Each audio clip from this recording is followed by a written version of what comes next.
In today's episode of the Junior PenTester training series, we are going to continue along with our privilege escalation module, and today we're just going to be talking about Linux privilege escalation. This video is a part of the privilege escalation module that's inside of the Junior PenTester pathway of TryHackMe, and we're going to be talking about the fundamentals of Linux privilege escalation from enumeration to exploitation.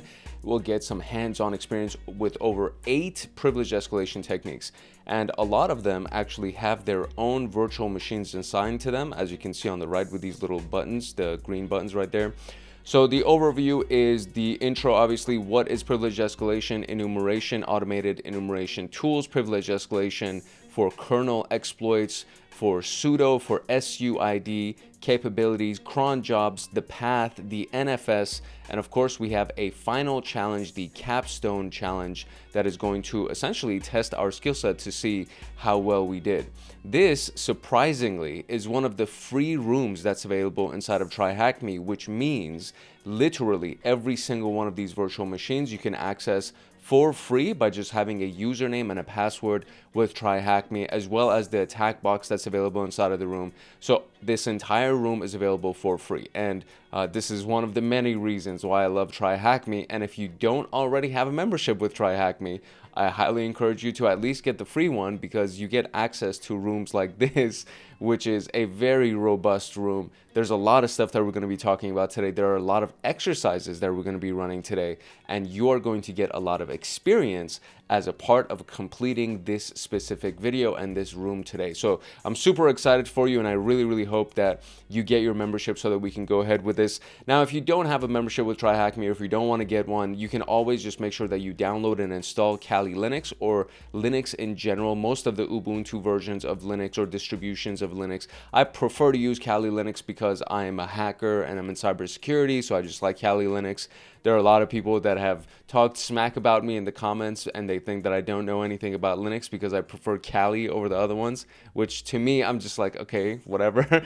But you can always just download and install your own free Linux distribution, because Linux is open source, or most of the distributions are open source, and you can just get access to everything that we're going to be talking about today through your own installation. There's a CompTIA Linux Plus training series that's available on this channel. And in the first episode, in the first video of that series, there's in part 3, there's the instructions of how to install Linux on a thumb drive, so you can plug it into any computer and have access to Linux wherever you want. So you can, in one way or another, get access to Linux so that we can go ahead and complete this room together.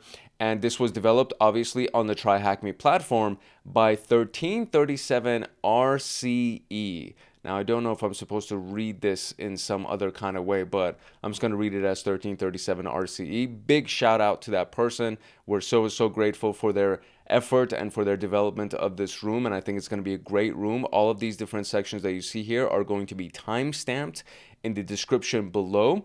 And that's pretty much it for the overview. I'm super excited to go through this with you. A quick little note from Hackaholics Anonymous, and we will dive deep into this exercise. If you're serious about your SysAdmin education and you want access to me on Discord, consider joining Hackaholics Anonymous. We have 4 tiers: the supporter, agent, guardian, and master.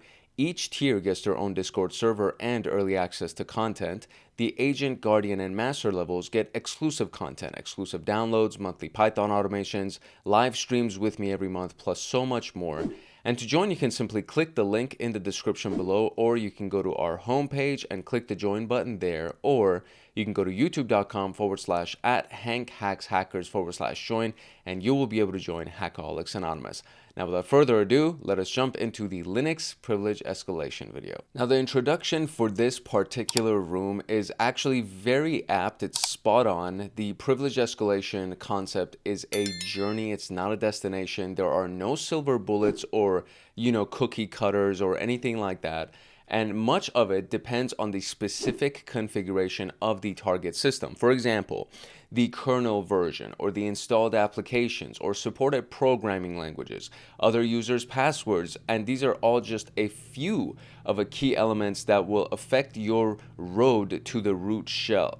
And so this specific room and this video is designed to cover the main privilege escalation vectors and give you a better understanding of the process. And this new skill will be an essential part of your arsenal, whether you are participating in capture the flag exercises, taking certification exams, or working as a penetration tester. And I would presume that you would want to ultimately end up working as a pen tester, which is why you've made it to this end part of the junior pen tester pathway. And if you're really serious about it, then you will go through the CompTIA Pentest Plus training series as well, and go through all the lectures as well as the lab exercises and the practice questions and all of that stuff. So highly encourage that you don't stop your education, don't stop your journey here. Make sure that you keep studying, keep practicing, keep working, because the world of technology is constantly evolving, especially with the emergence of AI. And so you will need to constantly continue to expand your skill sets and your knowledge base. This is not a one-stop you just made it to the end and that's pretty much it, you're done. You got to keep going, you got to keep studying, because the world of tech is evolving and you also need to evolve with it. So that is just a quick little introduction. Let's talk about what privilege escalation actually is. At its core, privilege escalation usually involves going from a lower level user, a lower permission account, to a higher permission account. So going from this very first one right here, let's see if we can zoom in on this a little bit.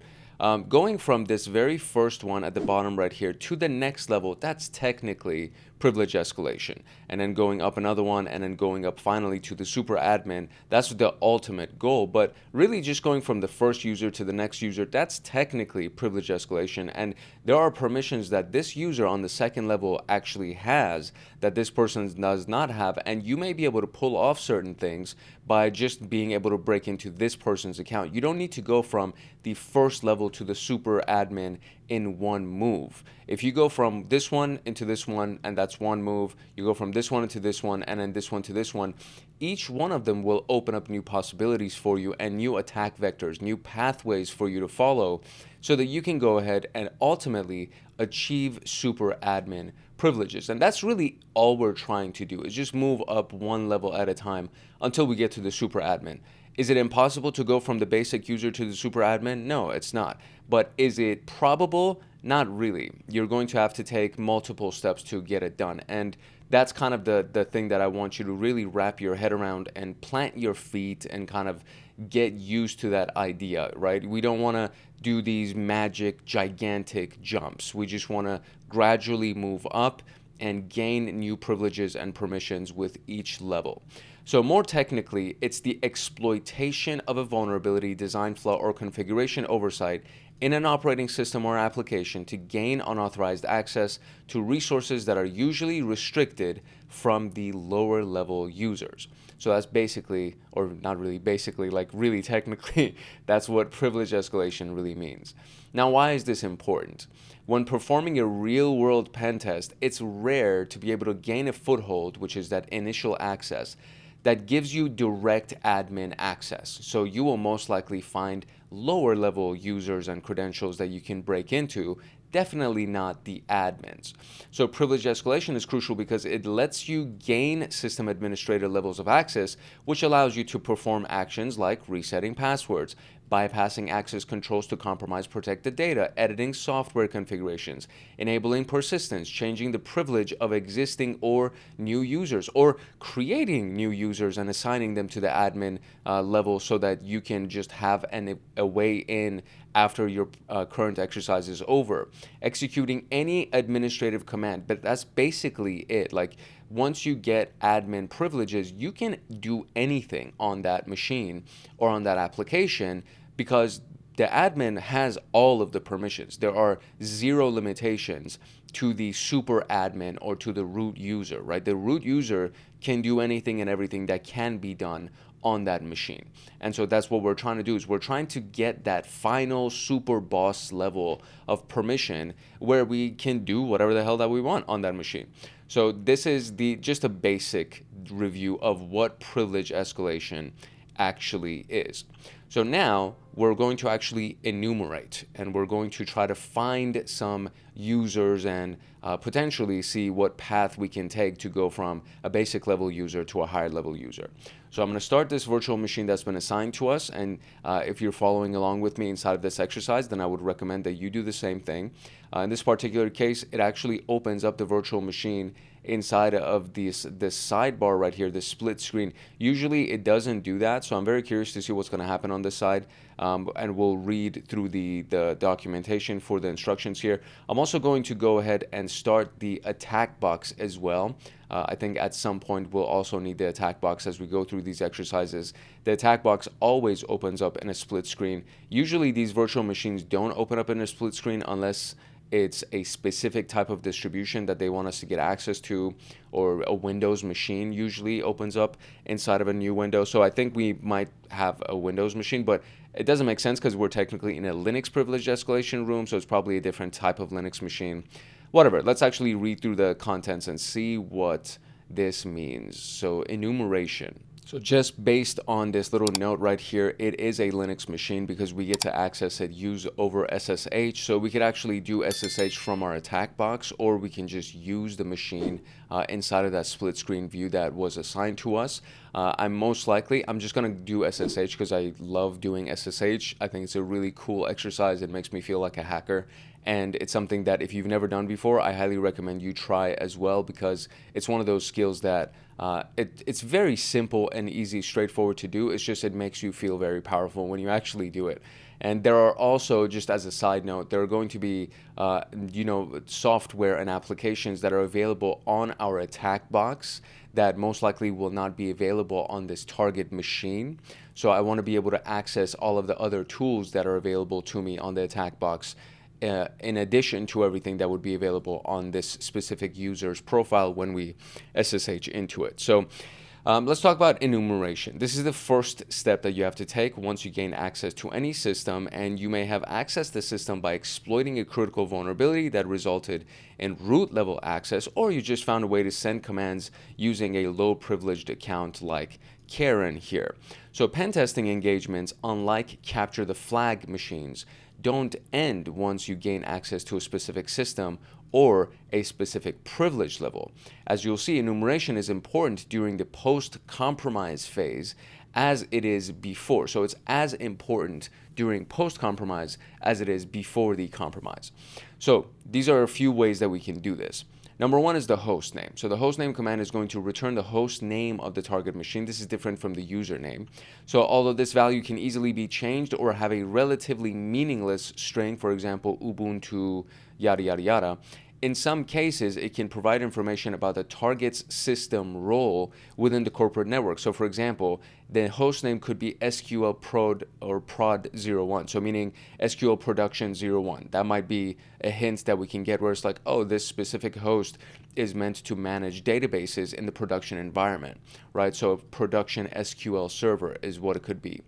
uname-a will print the system information, giving us additional details about the kernel that's used by the system, and this will be useful when searching for any potential kernel vulnerabilities that could lead to privilege escalation. So you'll get the version essentially of the kernel, and then you can go ahead to the exploit database or GitHub or literally Google and just type in the kernel name and version, and then type in the word vulnerabilities afterwards and see what can pop up. Then you have the proc version, so proc/version, and this is the procfs, the proc file system, which provides information about the target system's processes. So proc is short for processes. You will find proc on many different Linux flavors, making it an essential tool to have in your arsenal. Looking at this specific location may give you information on the kernel version and additional data such as whether a compiler, so for example GCC, is actually installed. Then you have the etc issue, which is the configurations location. So inside of etc are most of the configuration files. So systems can also be identified by looking at the etc issue file. This usually contains some information about the operating system that can be easily customized or changed. While on the subject, any file containing system information can be customized or changed. For a clear understanding of the system, it's always good to look at all of these files. And then we have the PS command. So it's not PS command together, it's just PS by itself. So you press PS, you type PS and you press enter, and it lists all of the running processes on the Linux system.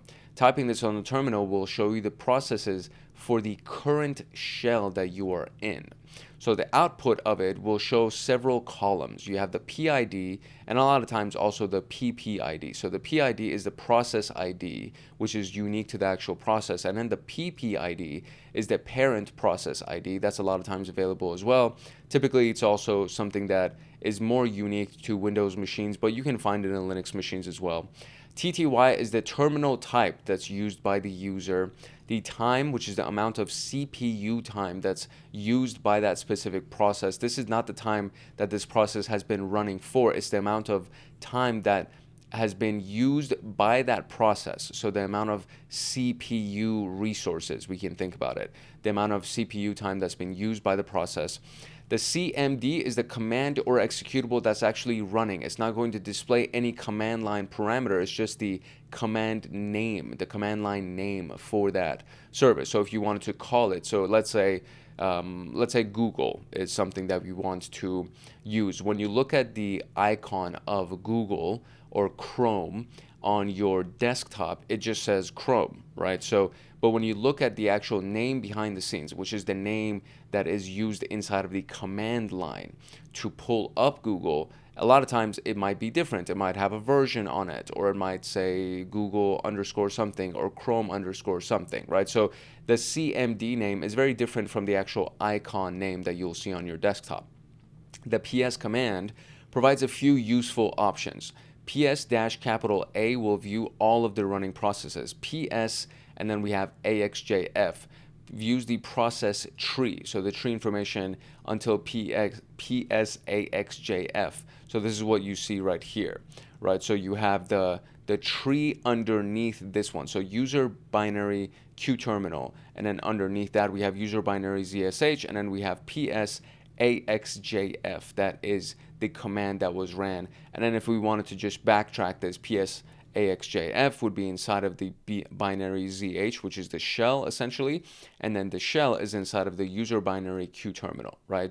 So PSAUX is the aux option, and it'll show processes for all of the users, and it displays the user that launched the process and shows the process that are not attached to a terminal. So this is what we run a lot because we want to also see the things that aren't attached to the terminal. We want to see the user that launched it, and we all, of course, want to see all of the users. Looking at PSAUX command output, we can have a better understanding of the system and the potential vulnerabilities. Then we have the ENV, short for environment. And so this will show you the environmental variables, which are also super handy. So for example, the home variable is home/alper. The shell variable is the user binary ZSH. The path variable hosts a lot of different items in there. So there's actually multiple things inside of the path variable. You have user local bin, or excuse me, you have user local system binary, you have user local binary, user system binary, user binary, S binary, and then you have user local games, and then user games.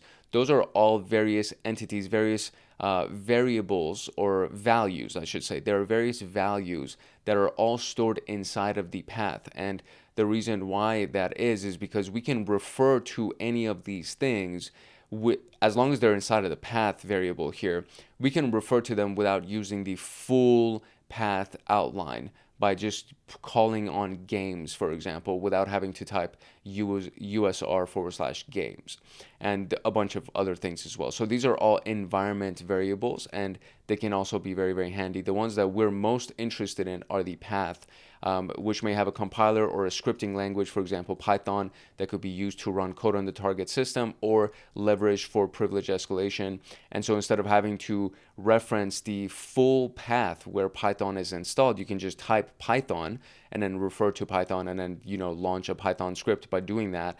And as long as the Python path is inside of the path variable. Then you have sudo-l. The target system may be configured to allow users to run some or all commands with root privileges. And sudo-l can be used to list. So -l would be list. To list all of the commands that your user can run using sudo. So Karen, in our example in this exercise, if we do sudo-l, it'll show us all of the commands that Karen can run as a sudo user. ls is very simple. It's listing, right? So when you do ls, it just lists the contents of your current directory. So when you look for potential privilege escalation vectors, when you use ls with the LA parameter, it will show the hidden files as well, and it'll show the privileges as well as the user who owns it, the group that can access it, etc. So when you do ls by itself, so this is what we can see right here, right? They did ls by itself, nothing showed up. They did ls-l, still nothing showed up. They did ls-la, and now all of a sudden we have this hidden file that's available, which is the secret.txt file.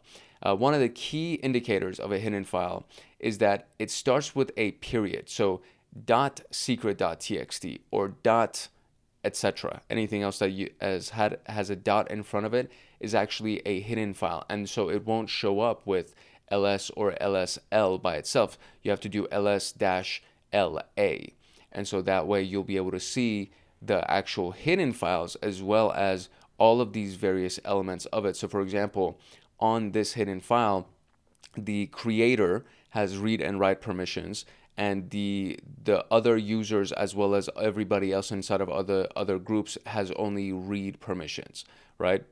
Then we have the ID command, which will provide a general overview of the user's privilege level and group memberships. And it's worth remembering that ID can also be used to obtain the same information for another user as seen below. So Alper is the user that's logged in right here, and he's doing ID Frank to check to see what Frank's permissions are. Then we have the etc password file. So this is one of the really sensitive files. etc password and etc shadow are very sensitive files. So when we read this, we can find other users on the system. You will see these X placeholders right here. So root :x, daemon :x, binary :x, and these are mostly all system users that pretty much exist in all Linux systems. And then at the bottom, you might see some other usernames that have been created. So, all of these things still at the bottom, systemd/times, or excuse me, systemd-times YNC. This is still a system user, but at the bottom, towards the very bottom, you might see Alper. Right, so we have right here that Alper and Frank are, excuse me, I don't know if I just paused the recording or if I messed something up. I accidentally clicked on my recording session right there. Assuming that the recording is still going, it still says that it's going and my voice is still recording and I can still see the preview. So hopefully the recording is still going. So over here, we saw that we had the Alper user and we have the Frank user as well. So at the bottom of the etc password file, we would see Frank and Alper and any other users that were created by the root admin user. Now, while the output can be long and a bit intimidating, it can easily be cut and converted into a useful list if you just cut the first location, the first, column, I should say, or the first position, I should say. So you just take cat etc password, you pipe that into the cut command, and you take a delimiter, so -d selects your delimiter, and so we want to say that the colon is the delimiter. So basically you delimit all of these different pieces because this is one piece, one piece, one piece, one piece. So there's like multiple pieces that have been separated by these colons. So we want to say cut at the colon delimiter and then get the first position, right? The first place, I guess we should say. So when we do that, it brings only the users themselves, right? And this will return all users, some of which are system or service users that would not be very useful. Another approach could be to grep for home, as real users will most likely have their own folders under the home directory. And so here's what we see here. We didn't see it at the bottom of this list because it didn't show us the full list. But we do see that if we cat the etc password file and we just grep for home, we can now see the actual users. We have Alper and Frank inside of there. History is also really interesting. It shows you the earlier commands that were used inside of that terminal session. And albeit very rarely, you can actually have stored information like passwords or usernames. So if somebody does SSH, for example, or if somebody tries to log into a software or an application, and that login, that access to that software requires for them to enter their password, you might actually be able to see their password typed out in the history of commands. Then we have ifconfig, which basically shows us the network configurations for that machine. So it'll give us information about the network interfaces of the system. Example shows the target system has 3 interfaces, ETH0, Tune0, and Tune1. The attacking machine can reach the ETH0 interface, but can only directly access the 2 other networks, or excuse me, it cannot directly access the 2 other networks. So we have this over here. And one of the key differentiators here is that we can see that it actually has IP addresses that's been assigned to it. A lot of times you will also see the LO, which is the loopback or the local address, which is 127.0.0.1. This is not something that we can access remotely because every single computer will have 127.0.0.1, its own loopback address. But the ETH0 is the interface that we can connect to from a remote login. The 10.0.2.15, that IP address is what we can connect to. The Tune0 and Tune1 also have IP addresses. It's just that we cannot connect with them remotely. They can only be interacted with from ETH0, which is this local machine that is available over here. And then we can also confirm this using IP route to see which network routes actually exist. So if we do IP route, we can see the default, which is 10.0.2.2. Then we have 10.0.20/24, which is the subnet for ETH0, and 10.0.2.15, which is the actual IP address assigned to it. 10.9.0.0.16 is another subnet, but it's assigned to Tune1, etc., etc., and you can see them over here. So the ones that we can actually link to are the ones that we're most interested in. Then we have netstat. So this is the initial check for existing interfaces and network routes, or excuse me, following that initial check, it's worth looking into existing communications. So netstat can be used with several different options to gather information on existing connections. Netstat-A shows all of the listening ports and established connections. So it shows everything. And the ports that are in listening mode, they usually have not had a connection established with something else. The ports that actually have an established connection are no longer listening. If you do netstat-AT or netstat-AU, we can use it to look at TCP or UDP protocols, respectively.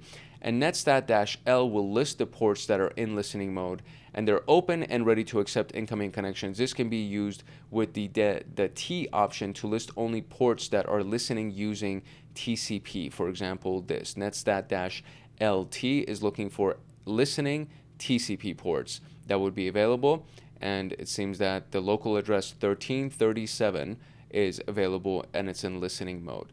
Netstat-S lists the network usage statistics by protocol, and it can be used with the T or U for TCP or UDP. So netstat-S right here, we can see that forwarding for IP, ICMP for TCP, UDP, we can see all of the usages for these protocols. So the internet protocol, the internet ICMP, I want to say, is the messaging protocol. I forget what it stands for. I feel very ashamed right now that I forget what ICMP stands for, but it is the messaging protocol.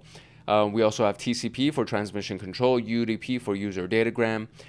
Then we have netstat-TP that lists the connections with the service named and their PID information. So it shows you all of the TCPs with their PID, the process IDs that have been available, and the process IDs you'll see at the end right here.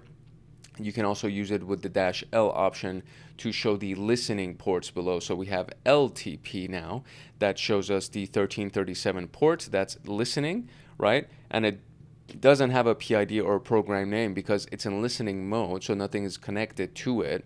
So the PID program name is empty as this process is owned by another user, below is the same command run with root privileges and reveals this information.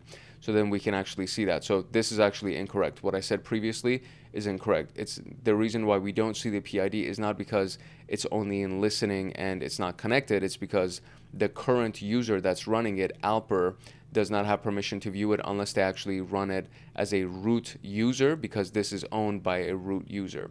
And so the root user can see that 1337 right here is owned by, it's under the PID of 2641 for netcat connections. Netstat I shows interface statistics. We see below that ETH0 and Tune0 are more active than Tune1. So you can see by the amount of data that's passed through it. Netstat usage, you will probably see most often in blog posts, write-ups, and courses, is Netstat Anno. And A is all sockets, N is do not resolve names, and O displays timers.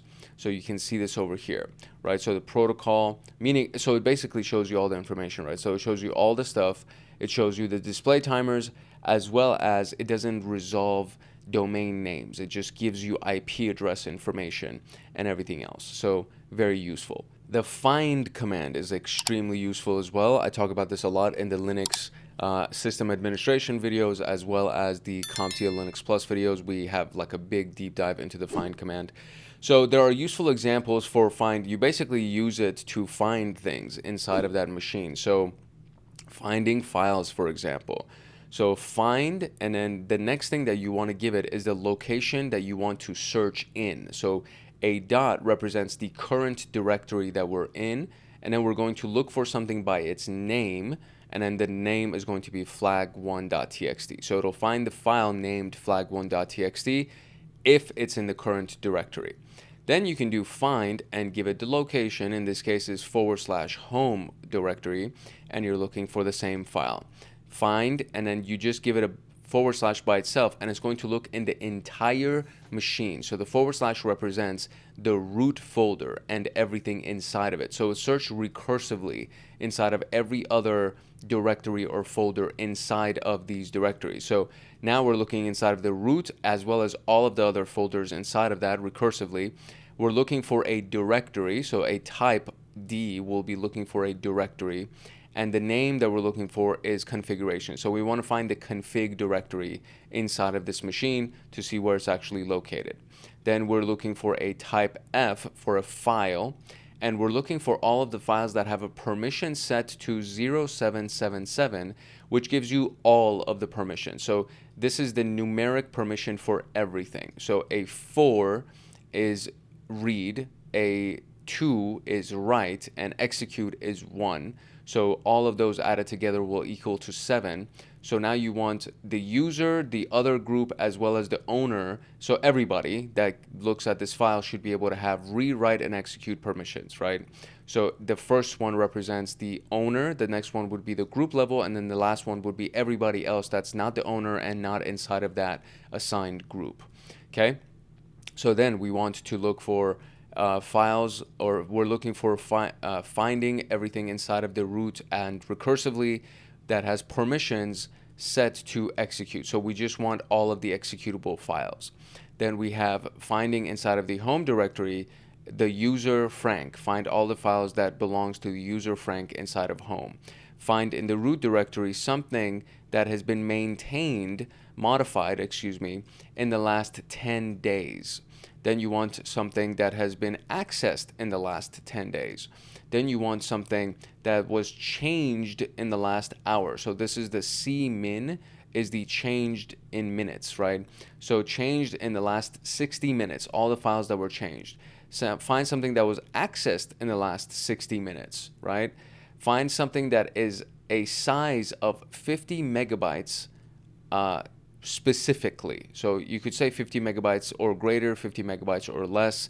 You could say between such and such megabytes by just using this size. and so finding something specifically with a 50 megabyte size.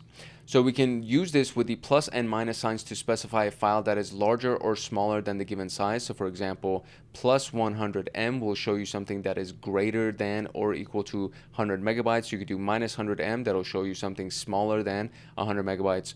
And it returns all the files larger than 100. It's important to note that the find command tends to generate errors, which sometimes makes the output hard to read, which is why we do this right here. This toDev null portion is something that you got to do all the time. Otherwise, you'll get a bunch of permission errors, or you'll get other types of errors, and it'll pollute your output. So you'll get to see a bunch of stuff that are irrelevant, that literally have nothing to do with you. And inside of those error messages is where the actual information you might be looking for will exist, and so you will have a very hard time finding it, because between these 5 entries there will be hundreds of error messages. So you always want to make sure that you put this to dev null to send all of the errors to the dev null folder, which immediately just gets deleted. So folders and files can be written or executed from writable, right? So you can actually find writable files. So to find folders and files that can be written or executed from, you could say find inside of the root and everything, inside of the root, find writable files, and then the type would be directory. So I guess writable directories, find writable directories, and then send all their error messages away. Find something that has the permission of 222, and again, so 4 is read, 2 is write, 1 is execute. So when you say you only want the stuff that have 222, that means everybody, including the owner and the group and everybody else, can write to that. And again, we're looking for a directory, and then finding the permission of owner being able to write on it, and it's a file, a directory again, and that will allow you to do it, right? So, or not owner, I believe this is other. So I think this is the other category. So everybody, including the owner and the group, can write to it. That's the other. So it's world writable folders. So the reason we see 3 different find commands that could potentially lead to the same result can be seen in the manual document. As you can see below, the perm parameter affects the way find works. So this is kind of hard to read because it's super small, and I'm going to try to zoom in here a little bit, but we would have to kind of go back and forth with this. I'm hoping that you're already inside of this room because it's a free room and you can just read through these things. But perm mode will find the file permission bits that are exactly the mode, octal or symbolic. Octal meaning the numeric, or symbolic meaning X or W. And then we have perm dash mode, that all of the permission bits mode are set for the file, right? So symbolic modes are accepted in this form, and it's usually the way in which you would want to use them, right? So when you do, as an example, when you do, let me see if I can actually find the example here, because it's kind of hard to see it. So I'm going to zoom out and just read this for you, because I think it's a little bit easier for me to do that.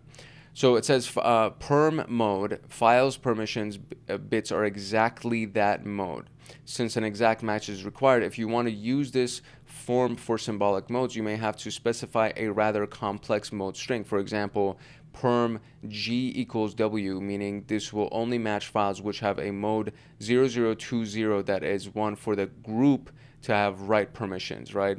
So the 0020 is the octal or the numeric version of this. And again, so if we look at these, so let's go up here. If we look at these 3 elements, these 3 numbers, the first one is the owner of the directory, the next one is the group permissions, and then the last one is everybody else, which is the others category.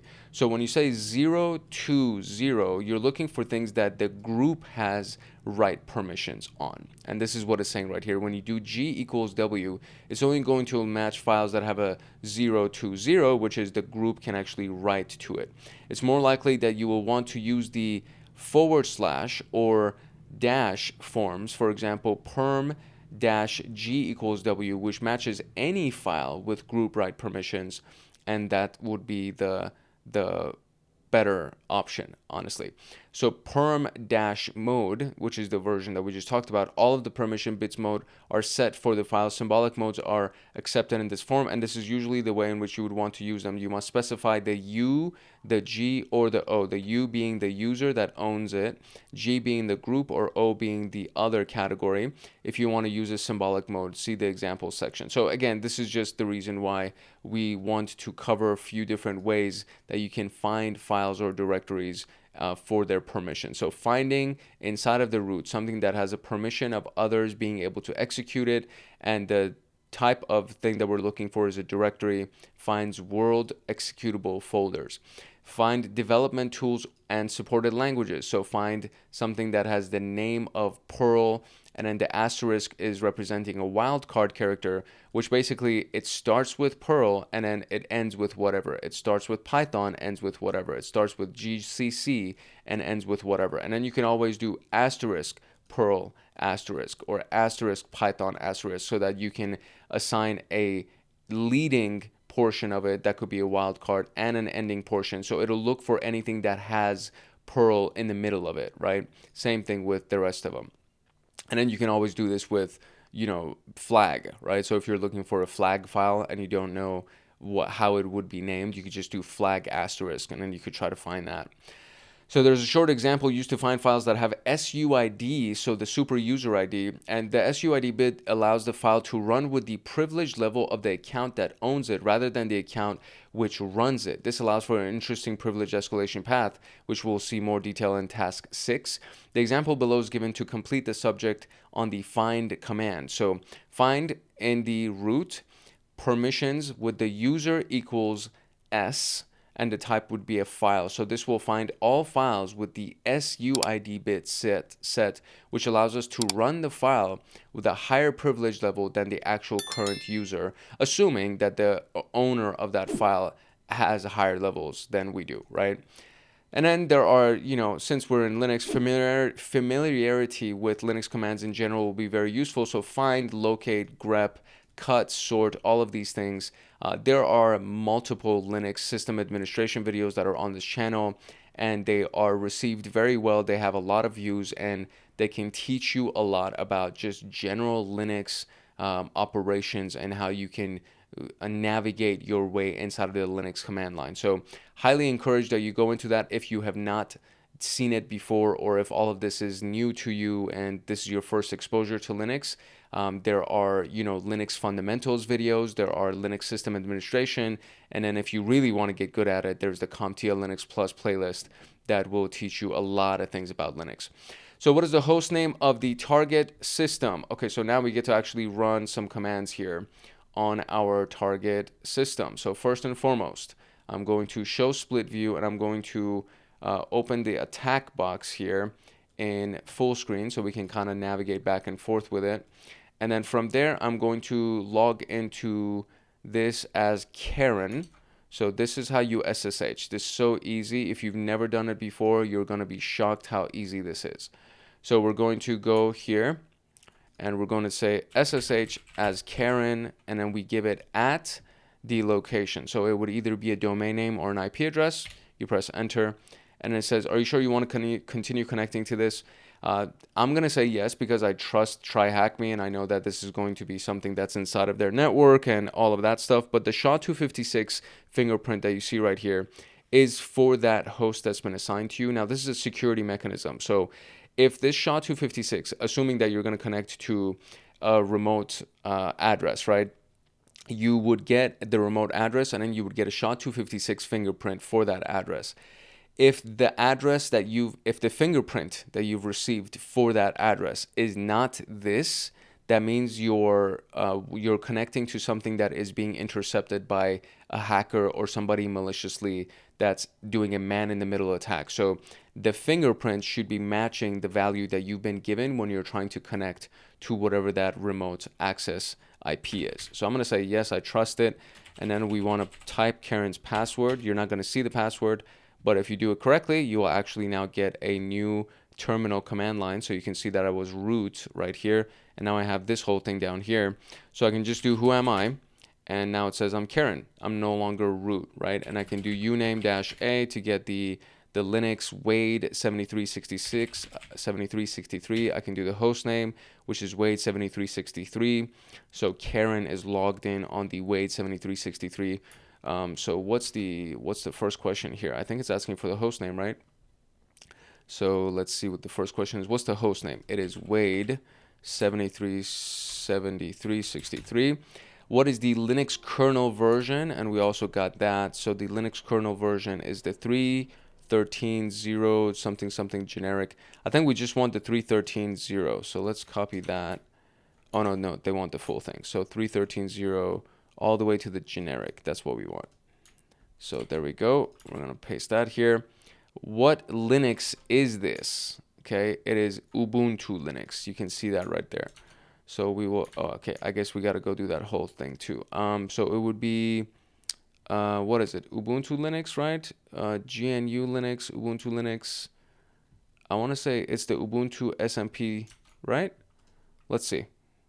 Let's go to the top and see what the actual command would be to find it. So I ran hostname, I ran uname A. I can also do check the proc version and the etc issue just so we can see what's over here. So let's do cat of the etc issue. Let's see what's in here. That's Ubuntu 14.04. I think that's the one that they're looking for. Ubuntu 14.04 LTS. So let's see if that's it. And if it is, great. If not, we can do the proc issue, or what is it? Hold on. There we go. And okay, great. What version of Python language is installed on the system? So I believe it's Python -- version. There we go.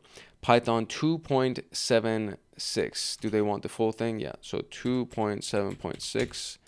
There we go. What vulnerability seems to affect the kernel of the target system? And so we want a CVE number. So this is what is exciting for us to find, to be able to find that kernel version. So this is really where you start doing some really good reconnaissance to try to find vulnerabilities and ultimately exploits. So it's the, what is it? The one that we were looking for the kernel version. It's the proc version. So we're going to do the cat proc version. And then so we have Linux version, GCC version, etc. So I want to say that this is it. So I'm going to copy this and we will go into the CVE database. So CVE database, which is from MITRE.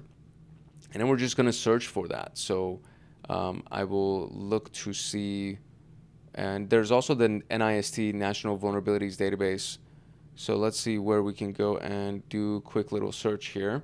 Okay, so I think this is actually incorrect. So I'm going to try a few different things here. I want to say that the kernel. So first, actually, let's do this, right? Just so I know and I'm not giving you a bunch of things. So let's first try to find out, out of all of that output that we got, which one is the kernel version, right? Actually, I was close. I was very much close. So the kernel version is the 3.13.0. The 24 is the patch version. And the generic portion is the kernel flavor or type in this case.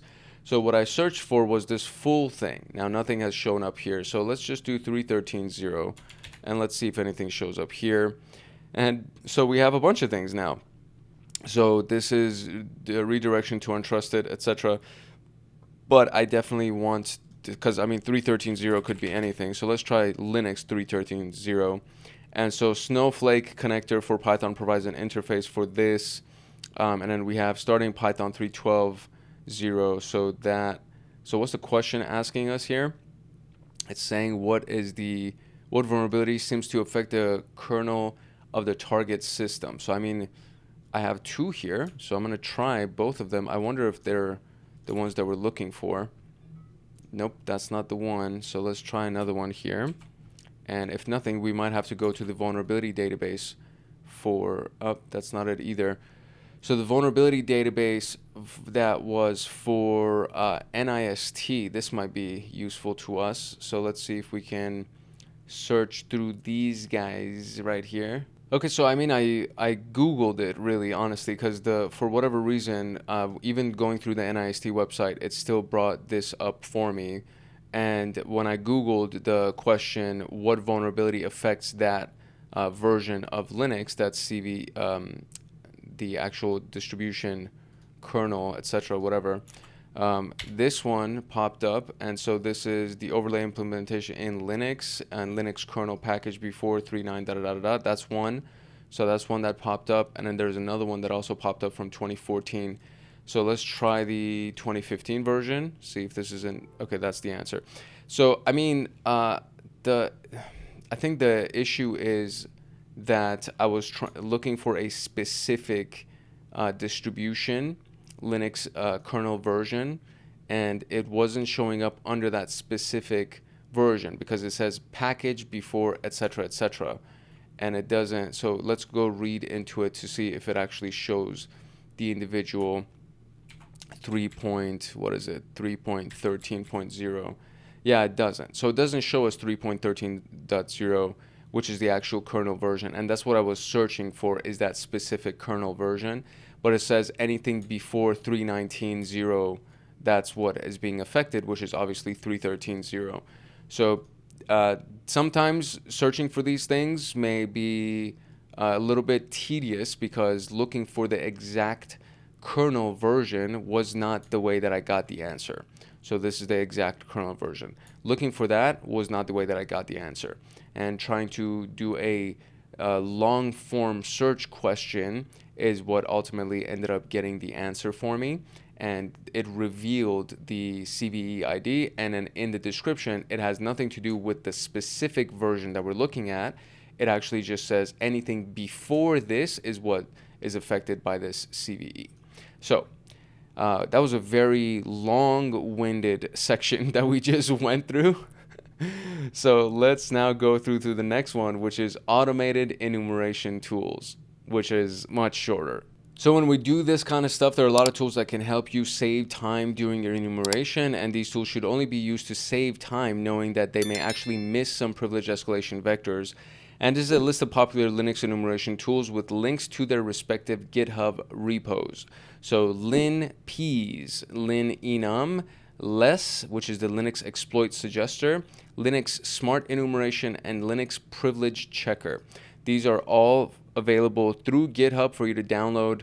I will say that to be able to download this on a target machine during a pen testing exercise may set off flags, because when you download anything from GitHub, usually just by downloading things from GitHub, because it's such a known place for tools and exploits and things like that, by the combination of a download command like wget, for example, and GitHub inside of the command, that may set off alerts. So when you're doing this inside of some kind of pen testing exercise, the best way would be to have these things downloaded on your own server, have them be encoded so that or at least the download command itself be encoded or something, so that you can bypass the firewalls and the antivirus tools, because they are going to read the command and it's going to see, okay, this is a wget query that's trying to download something, and it's downloading something from GitHub. We're going to flag this immediately. We're not going to allow it to take place, or we're going to go ahead and flag this user and block them from accessing the internet, etc., etc. So there are a lot of things that can set this off. Now, in a capture the flag exercise or in something that you're doing internally for your company, you can do all of these things to save time and energy, and it's highly recommended that you do it. It's just that when you're doing it in an actual exercise where the defensive team is on the lookout for something that might be triggering, malicious activity, then those are the types of things that you want to take further measures to disguise your actions so that they can't easily find you through the various alerts and automated checks for the antivirus and the firewall. All right, now we can move on to the kernel exploits privilege escalation. This one comes with its own machine, so you gotta crash the previous one, you gotta terminate the previous one, and then activate this one. And still same user, same password, so that part's already good. So privilege escalation ideally leads to root privileges. This can sometimes be achieved by exploiting an existing vulnerability, or in some cases by accessing another user account that has more privileges, information, or access. Unless a single vulnerability leads to a root shell, the privilege escalation process will rely on misconfigurations and lacks permissions. The kernel on Linux systems manages the communication between components such as the memory on the system and the application. So how much each application uses, right? This is all managed by the kernel. It's the bridge between the actual hardware and the software. So the critical function requires the kernel to have specific privileges. A successful exploit will potentially lead to root privileges. So the kernel exploit methodology is simple. Identify the kernel version, search and find an exploit code for the kernel version of the target system, and then run the exploit. It looks simple, but please remember that a failed kernel exploit can lead to a system crash. Make sure that this potential outcome is acceptable within the scope of your pen test engagement before attempting a kernel exploit, because you will crash the system if it's not the correct one. So just keep that in mind. So you want to essentially have like a duplicate version of the machine that you are pen testing, so that if it does crash, it doesn't affect the actual production environment, the live environment. So research sources. Based on your findings, you can Google, which is basically what I did, to search for an existing exploit code. You can also use the cvedetails.com. Another alternative would be to use a script like LES, which is the Linux exploit suggester. But remember that these tools can generate false positives, which means it can report a kernel vulnerability that does not affect your target system. Or it can report false negatives, meaning that it won't report any vulnerabilities, although the kernel itself is vulnerable.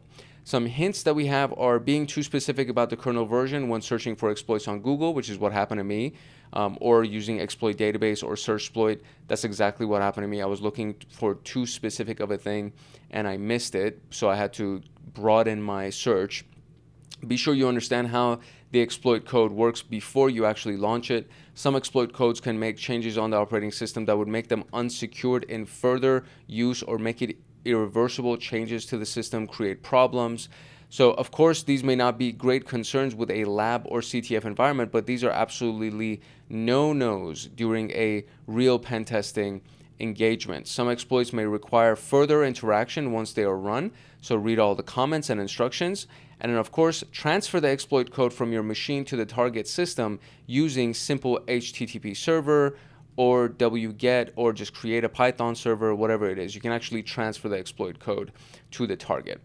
So now, find and use the appropriate kernel exploit to gain root privileges on the target system. So we have some fun exercises here. So what's the hint? Look for exploit codes related to the CVE you found in the previous task. So I'm guessing we're going to be doing the same exact kernel. So let's go ahead and get the new IP address, which is assigned to us, and then we're going to do another SSH connection to Karen at this new IP address, and it has the same password.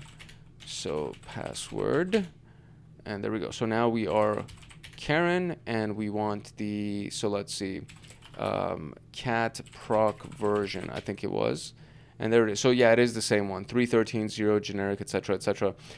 So the CVE was this thing right here. So the CVE 2015-1328 was the one that we used. So we can go to a place like exploitdb, and we can actually search for CVEs inside of exploitdb. And of course, nothing shows up. So let's see here. What else do we got? Find and use the appropriate kernel exploit. What is the content of the flag1.txt file? So the hint says, look for exploit codes related to the CVE you found in the previous task.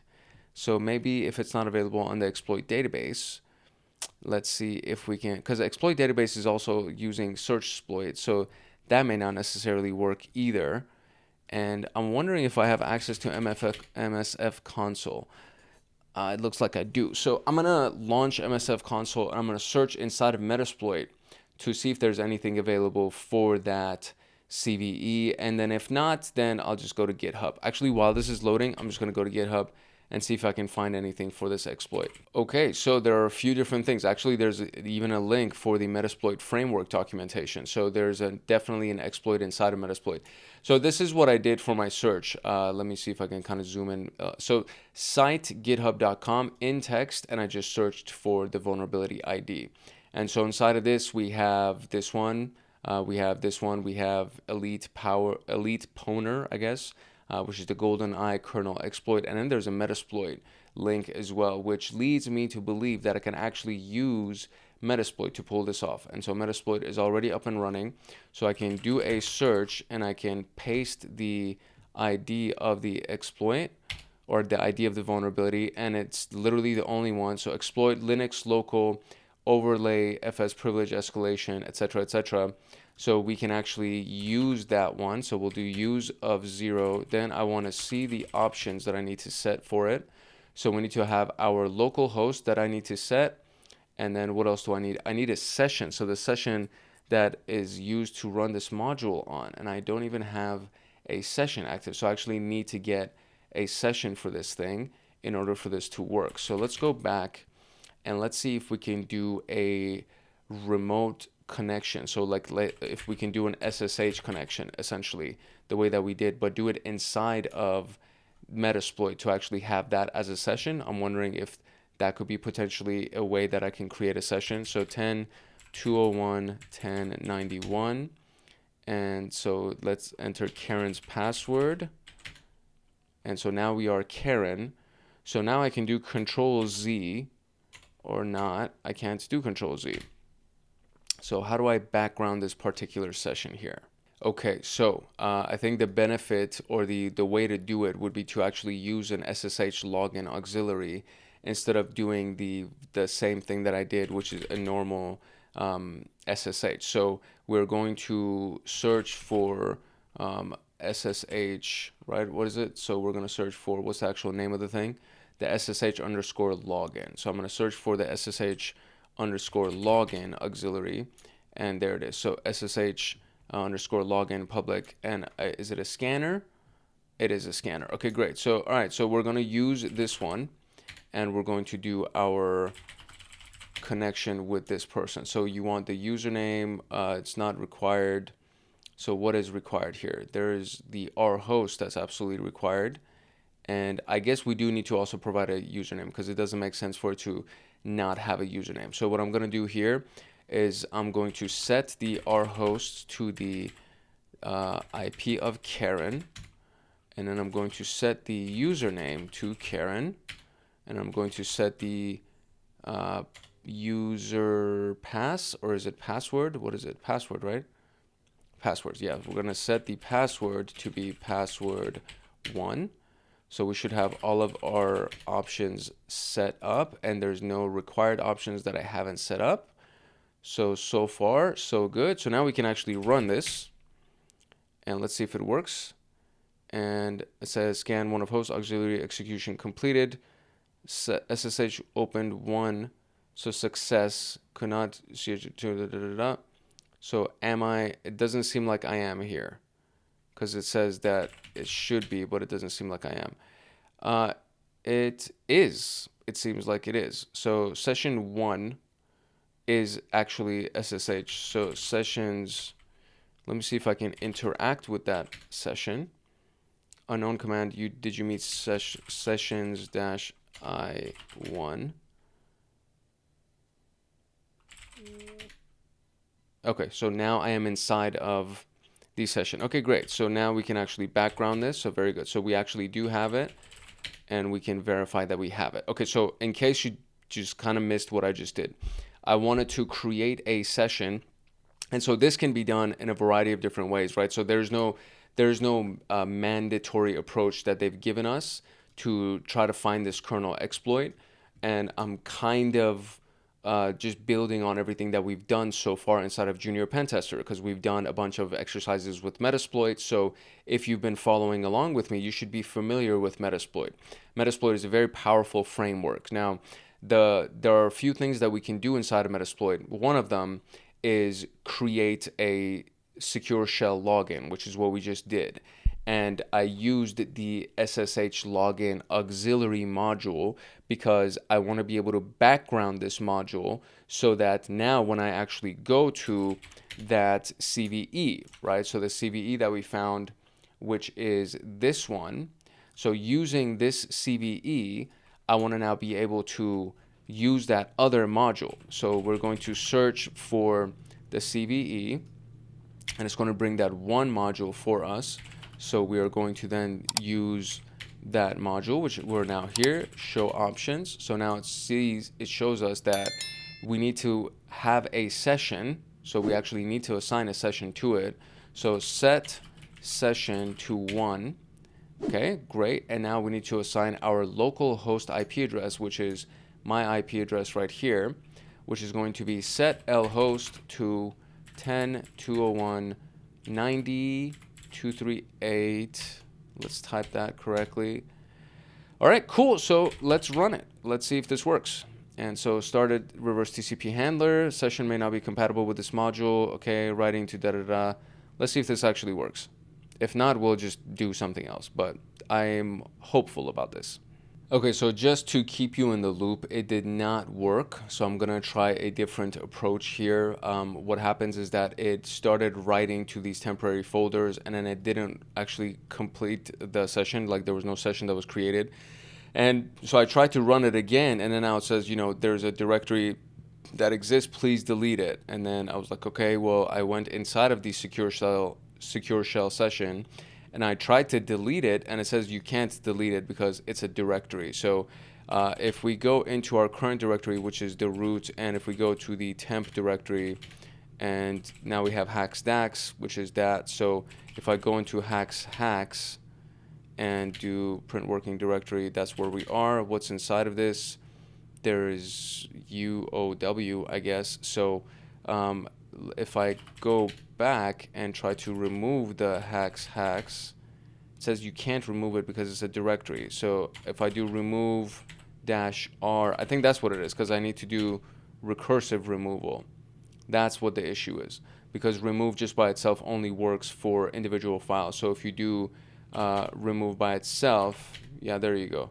So there you go. Okay, great. So now that actually works. So when you do remove -r, it recursively removes something. Or excuse me, not, I need to list the stuff that's inside of the temp, and there's nothing there. Okay, great. So we are officially good, and I'm gonna try to run that one more time. So we're gonna background the session, and we're going to go back inside of our Linux local privilege escalation. Let's see if our options are still good, and they seem to be. And session is still 1, and we should only have 1 session. Okay, great. So let's try it again. Let's see if this works. It says that it may not be compatible with this module, which is kind of an issue. But let's see if it works. I'm going to try it again, and let's see what we can do here. All right, it did not work. So we're going to take another approach here. I'm going to close this Metasploit session. We should be fine. So I think the problem that I had, because it did said that if you're too specific, it may not work. So I think I'm going to try exploit database again. But this time we can do instead of looking for the thing, we can do Linux and then look for the various versions of Linux potentially that might serve useful to us. Okay, interestingly enough, it didn't work when I put CVE in front of it, but when I just searched for 2015-13-28, it did work. And I think the reason is when you go inside any of these things, it actually has a field for CVE, and then the value is just the year and the ID itself. So, okay, so that part is cool. So we got it. So we're going to see which one we can actually use here. So it says local privilege escalation, access etc shadow, as well as the normal one. And so this one, let's see. So we have the exploit title, OFC, etc., etc. I'm going to read through these instructions to see if there's anything specific that we have to do, or if we could just kind of like download this or copy it and then create our own version of it and then use it. So let's see what we can do here. Okay, so the key piece are the instructions that are available here that show us how to compile this thing and how to run it. So right here, you know, it says uname A, right? So that's the initial thing that they ran just to make sure that it works on the version. Then they used GCC to actually compile it, and they took this and they used an output of OFS. So they turned it into an OFS. The output itself after it was compiled was OFS. And then we have the ID of the current user, and then they actually ran OFS, which is this new version of it after it's been compiled, and it worked. and then they ran ID again, and now they are the root user. So it worked, right? So basically all we really have to do is download this, compile it, and then from there just run it. So that is what I'm going to do. I'm going to download it, compile it, and then run it. So I'm going to copy this. Let's see if we can, since we're already inside of this SSH session with Karen, let's see if we can just do something like wget and download this thing real quick. Okay, so if it doesn't work immediately, the way that this looks like right here, then it's implying that it's not going to work or it doesn't have internet access. So where am I? I'm here. So let's go into the temp folder, and actually, oh, there's that inside of temp folder that was created by the Metasploit thing that we ran. So all right, cool. So let's actually go back one, and let's do lsla that we saw previously, just to kind of look at the permissions of these things. So you can see that the temp folder has all of the permissions set for everybody, right? So this is one of those folders that usually you can do a bunch of things in because it's temporary, and as a result, it just has permission to do everything. So this is one of the main reasons why the temp folder is such a high value target for attackers, because of the fact that you can do a bunch of stuff in it.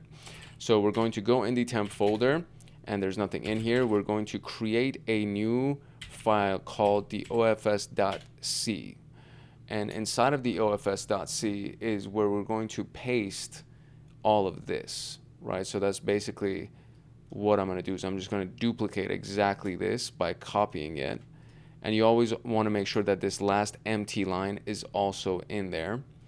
So we are going to paste that in here now, and we also do have the last empty line, right? There we go. Great. So now we're going to Control O to write it out, Control X to save it. Let's list, and so we can see that we have ofs.c. So now we're going to follow those instructions, which was basically gcc ofs.c, and then we want to output it to just ofs, just like that. And so there we go, and now we have ofs. So now I'm going to just run ofs, and you do ./ofs, run it. There we go. So who am I? I am now the root. Fantastic. Okay, great. So it actually worked. I am no longer Karen. And so now we are inside of the root folder. So we're going to do what? We're going to do find inside of the root folder. We're looking for a type file, and we're looking for a name that has flag in it. And always remember to do forward arrow dev null. Actually, let me show you what it looks like when I don't do that, just so you can kind of see. Look at all these, like, well, these aren't error messages really, but let me see if there's anything else that, I mean, so there's the flag, but usually there's a bunch of error messages too, and there are no error messages this time around. So it worked fine. So what we're looking for is this file right here, which is Matt's flag. So let's go ahead and concatenate that onto the screen. I didn't mean to copy, I wanted to paste it. Okay, there we go. Okay, there we go. That's the flag, or hopefully that's the flag. I might have just found a different flag, but let's see if that's the actual flag here. And the answer is wonderful. Okay, great. So just to give you a review of what I just did before we move on, okay? I went to the exploit database and I searched for just the ID, right? So this piece right here, this is a very key element. I did it when I did CVE-2015-1328, it didn't work. So I only searched for the ID. And then I was able to find these three exploits that have all been verified. So I am actually very curious if any of these would have worked, but I just ended up using this last one right here, the local privilege escalation right here. And when I tried to download it by using a wget command, it didn't work. So, or it took too long to download or whatever.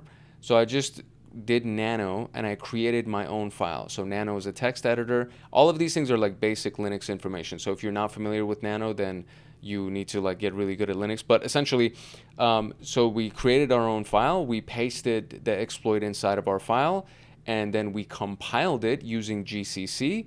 And then from there we ran it, and it worked like a charm. So there is that exercise. Now we can move on to the next one, which has its own virtual machine. So I'm going to terminate this one, and then I'm going to start the next one for sudo, and we're going to read through the contents real quick and then run that exercise. All right, so the sudo command by default allows us to run a program with root privileges. Under some conditions, system admins may need to give regular users some flexibility on their privileges. For example, a junior SOC analyst may need to use Nmap regularly, but would not be cleared for full root access. So they will get sudo access for Nmap, right? The system admin can allow that user to run Nmap only with root privileges. So any user can check his current situation by doing sudo-l, and in GitHub IO there's get the fuck out bins. That's what I call it, but I think it might be something else. So GTFO binaries, I'm cursing, so I apologize for cursing. This is actually a really powerful resource because it shows you what all of these different binaries, what they potentially can do for you if you exploit them to get access to root privileges. So it's actually really, really handy. So it provides information on how any program on which you may have sudo rights can be used. So some applications will not have a known exploit, such as application you may see in the Apache 2 server. In this case, we can use a hack to leak information leveraging a function of the application. And you can see Apache 2 has an option that supports loading alternative configuration files, which the -f flag allows you to do. We'll specify an alternate server config file. Loading the etc shadow file using this option will result in an error message that includes the first line of the etc shadow file, which happens to be the root user, right? Then there's ld preload. You can see ld preload environment option if you see that right here in the sudo-l. This is a function that allows any program to use shared libraries, and it'll give this blog post right here will give you an idea about the capabilities. If the environment keep option is enabled, we can generate a shared library which will be loaded and executed before the program is run. Please note that ld preload option will be ignored if the real user ID is different from the effective user ID. So let's see if that's over here as well. It does not show us to us. I think it might be this whole root portion element. The steps of this vector can be summarized as follows. Check for ld preload with the environment keep option. Write a simple C code compiled as a share object with the .so extension. Run the program with sudo rights and the ld preload option pointing to the SO file. The C code will simply spawn a root shell and can be this code that we see here. We can serve this code as shell C and then compile it using gcc into a shared object file, which can be done like this. So gcc fpic shared output is going to be this piece right here, and then this is going to be the file that's going to be compiled, no start files. So if we look at the cat of the shell C file, this is what it actually looks like, and then they compile it, and then now they have a shell.so file. We can now use this shared object file when launching any program our user can run with sudo. In our case, Apache 2, or almost any programs that we can run with sudo can be used. We need to run the program by specifying the ld preload option. So sudo ld preload, and then give it the location of that shell SO file, and then run find, I guess in this case. So this will result a shell spawn with root privileges, and there you go. So how many programs can Karen run on the target system with sudo rights? So now we need to log back in as Karen, and I'm guessing that it's the same username and password. It is. Okay, so let's get the new IP address here, and let's log in as Karen. One more time, SSH, Karen at the IP address, and we're going to enter the password. Okay, great. So sudo L. Let's see what she can do here. She can run find, less, and nano. So 3 different things that she can do as an admin. So let's go over here and type that in here. What is the content of the flag2.txt file? So they're just kind of jumping straight to it. I'm just going to search for it to see if we can actually find it. And so find inside of the root, we're looking for a type file with a name of flag2.txt, and I'll do it without the error. Okay, so now you see all the permission denied stuff, right? So this is where it convolutes our output, and it becomes very, very difficult. So now I have to go try to find that flag. So what I'm going to do is same command, or I can't do that, I guess. So I can do find inside of the root a type of a file with a name flag2.txt, and then I'm going to do the toDev null thing and watch what happens. That's it. All the error messages are gone, and the only thing that shows is this thing right here, which is wonderful, and that's all I want. That's the only thing I'm interested in, right? So boom, now I can do cat, and let's see if we can actually read this thing. Oh, cool. Okay, so there it is. So that's the first flag. So Karen can actually run find, right? So that's fine. That's great.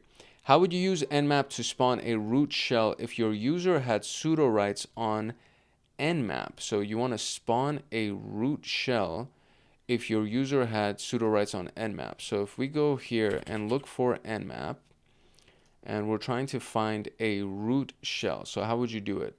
It would be, I guess, sudo nmap interactive potentially. That's what seems to be. So let me see what other things we can do. Right, interactive, right? Is that what it said? Interactive, right? Oh, I accidentally closed it. Wonderful. I accidentally closed the room, buddy. So let's go back into our room. Okay, cool. We're here. I'm going to try this one, this nmap, because it does say to spawn a root shell. It doesn't say interactive or not. So I'm just going to try this piece right here. The interactive mode available on this. Input echo is disabled, etc. So it could be one of these things. It could be nmap script tf, but you have to run all of these pieces first. Or we can just do nmap interactive. So let's do it's sudo and then nmap interactive. Okay, cool. What is the hash of Frank's password? So now we need to try to find Frank's password file. So if we do a cat of etc password, right, we see that Frank is here, but we don't see Frank's password hash. If I try to do cat of etc shadow, I don't have permission to do it because Karen does not have permission to do these things. So there are a few different things that they said that we could do here, especially this piece where it says it'll spawn a root shell and can be written as follows. And the steps of this privilege escalation, we check for LD preload with the environment keep option, etc. So that if we do sudo L one more time, because it's too far up. So if I do sudo L and we look towards the top right here, let's see, does it have LD preload over here for Karen? And it does not. It does not have LD preload in Karen's list of options. But there is find less and nano that we can run to try to potentially get a root shell. So let's see if any of those things we can leverage to gain our root shell with Karen. One of the things that she can run is the find. So if I look for find, there we go. So inside of find, we have shell, file write, SUID, and we have sudo. So we can run sudo. And then we can do sudo find inside of the current location, execute bin shell, and then do this, I guess. So this is something that potentially can be done to get us a root shell. So let's see if we can actually do that here. So if we go and paste that, actually, let me do this, right? Wait, what am I doing? I'm gonna do the who am I thing so we can like verify that we are actually changing. So who am I? I'm Karen. So now I'm gonna paste this and I'm gonna press enter. And now, who am I? I am the root. Ha, I am root. Okay, cool. So what am I looking for now? I'm looking for, oh, it's shadow file. So we're going to do cat etc shadow because I am now root. And now I can actually get into the etc shadow file. And so we should be able to find the hash, which is this whole spiel right here. I believe it's like all of this stuff. Where does it stop? It stops at like the colon. So is it, I think it's this whole thing. I think that's his whole hash value right there. So let's see if that actually works. Nice. Look at that. It worked. Okay, great. Cool. So let's move on to the next one. I'm going to terminate this one. I'm going to start the new machine and then we'll read through the instructions and we will move through the next one. All right, so much of Linux privilege controls rely on controlling the users and file interactions. This is done with permissions. and we know that we can have read, write, and execute permissions. These are given to users with their privilege levels. This changes with SUID, which is the set user ID, and the SGID, which is the set group ID. And these allow files to be executed with the permission level of the file or the group owner, respectively. So you'll notice that they have an S-bit set showing with their special permission. So in this particular case, if we're looking for the numeric version of it, it would be the 04000. So you're looking for a permission of 04000 basically. And this will list files that have SUID or SGID bits set. So we can see all of these guys right here. So a good practice would be to compare executables on this list with the GTFO bins. Clicking on the SUID button will filter binaries known to be exploitable when the SUID bit is set, and you can also use this for pre-filtered for just looking for SUID. But I mean, we could literally just go over back right here, and then at the top right here you can see all these things, right? So if I get rid of that and then I just do SUID at the top, it'll only show me the things that have the SUID filter set, and then from here I can try to search for, you know, something that can do SUID. So anyways, so this list shows that the Nano has the SUID bit set. Unfortunately, GTFO bins does not provide us with an easy win. Typical to real-life privilege escalation scenarios, we need to find intermediate steps that will help us leverage whatever minuscule finding we have. So we can see all this, but Nano obviously is not in here, so that's unfortunate. So there's another binary with SUID other than Nano, and the SUID bit set for Nano text editor shows us to create, edit, and read files using the file owner privilege. Nano is owned by root, which probably means that we can read and edit files at a higher privilege level than our current user. At this stage, we have two basic options for privilege escalation: reading the etc shadow file or adding our own user to the etc password file. So these are simple steps for both. So if you want to read etc shadow, you can see that Nano text editor has the SUID set, so you can actually look for the permission again. And we can do nano etc shadow will print the contents of etc shadow. We can now use the unshadow tool to create a file that's crackable by John the Ripper. To achieve this, unshadow needs both the etc shadow and etc password files. So the unshadow tool usage can be seen like this: unshadow, password txt, shadow txt, and then you have passwords.txt. That would be the final file. So with the current word list and a little luck, John the Ripper can return. And so what is the word list that they used, I guess? It can return one or several passwords in clear text. For more detailed room on John the Ripper, you can actually visit this link. I actually have this video already completed on John the Ripper. It's a really, really cool tool. I love this thing. It's one of the best password crackers, I think, in my opinion. The other option would be to add a new user that has root privileges, and it would help us circumvent the tedious process of password cracking. And so we can do it this way. So you can do OpenSSL password and give it a salt, and then THM would be the password. And this can be how we can do this. So if we do check the etc password file now, we can see that there is a new user at the bottom where there's the hacker, and then there's their password hash that's available. And now they're inside of the password file. And once the user is added, we can see that root bin bash was used to provide a root shell. So where is that? Over here, right here. So root bin bash is what was used to provide a root shell. So we will need to switch to this user, and hopefully we should have root privileges. So you just do SU to the hacker user, enter the password that you created, and then from there now you can try to see that you are technically, I guess, root, because it gives you a root shell. So we can try to do this to find a vulnerable binary and see what we can do. So which user shares the name of a great comic book writer? So once again, it all starts with logging in as Karen into the new location. I wonder when they created this room, if they knew that the name Karen was going to be one of those things that it's like, oh my God, stop acting like a Karen. You know what I mean? So there we go. And let's get into here. And okay, cool. So we are now here. So let's see. We're looking for the password file to see all the users. So everything after Ubuntu. So Jerry Conway, user 2, this guy. Okay, so I'm guessing it's Jerry Conway. I have no idea if he's a author. So let's see. Who is Jerry Conway? Jerry Conway is an American comic book writer. So that's the guy. So this is a famous comic book guy, apparently. I had no idea that that was him. But now we know. So there we go. So that's the guy. What is the password of user2? So we cannot see users2's password hash, and I cannot do etc shadow reveal. So I can't do that. However, if I go into the ls of the etc location, we can see that there should be a shadow file in here as well as a password file in here. So what we can do, I would presume, is that we can just convert them, right? Or we could either do that, or we could just add our own user the way that they said. So we can do either of these things.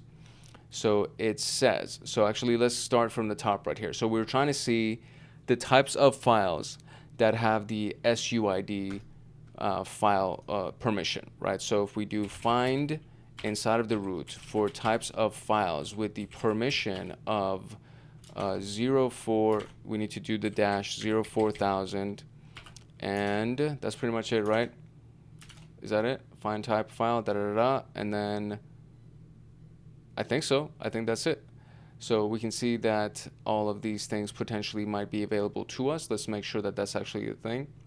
They also do ls in it, so I will just do ls inside of the command, and then we're going to send all the error messages to the dev null folder. And okay, there's a bunch of stuff that's available here. So let's see what's here. Where are they? So these are the files right here. Sudo password. So user binary password. That's interesting. Is there user binary shadow here? Maybe not. There's also user binary base 64, user binary mount. These all have the SUID permission that have been set on here. So potentially we can use any of these, right? So it says, it shows that nano SUID has been set, unfortunately, da da da da. So we can potentially search for anything else. So SUID, what's in here that was on our base 64? Nice. Okay, so base 64 is here. So that means that if the binary has SUID bit set, it does not drop the elevator privileges and may be used to access the file system escalator or maintain privileges as an SUID backdoor. So I would need to do a series of these commands right here, I believe. It creates a local SUID copy of the binary and does all of that. So let's try it. Let's try this. We're going to try these commands and see if these actually work for us. It would be very cool if they did. So the first one, sudo install, and what's the password for Karen? It's going to be password 1. Karen is not in the sudoers file. This incident will be reported. Okay, fine, bro. So do I need to do it together then? Sudo l file to read sudo base. Oh, maybe it's this thing. Maybe it's this one, because Karen is not in the sudoers file. So maybe it's this piece. So we're going to first create a variable called L file. Okay. And then we're going to do sudo base 64 L file and then base 64 decode. Oh. It's also asking me for the password. Okay, so that's not going to work either. All right. So it reads data from files. Oh, I see. The L file is the file to read, meaning it needs to be the etc shadow file that I'm looking for, right? That's what it's asking for, because we're looking for the password of user2. Okay, that's silly. I'm like, file to read, and I just left it like that. Okay, so let's try this one then. So we will do another one, L file, and then we'll copy this. Since we're not in the sudoers list with Karen, so I will create an L file, and that equals the etc shadow file.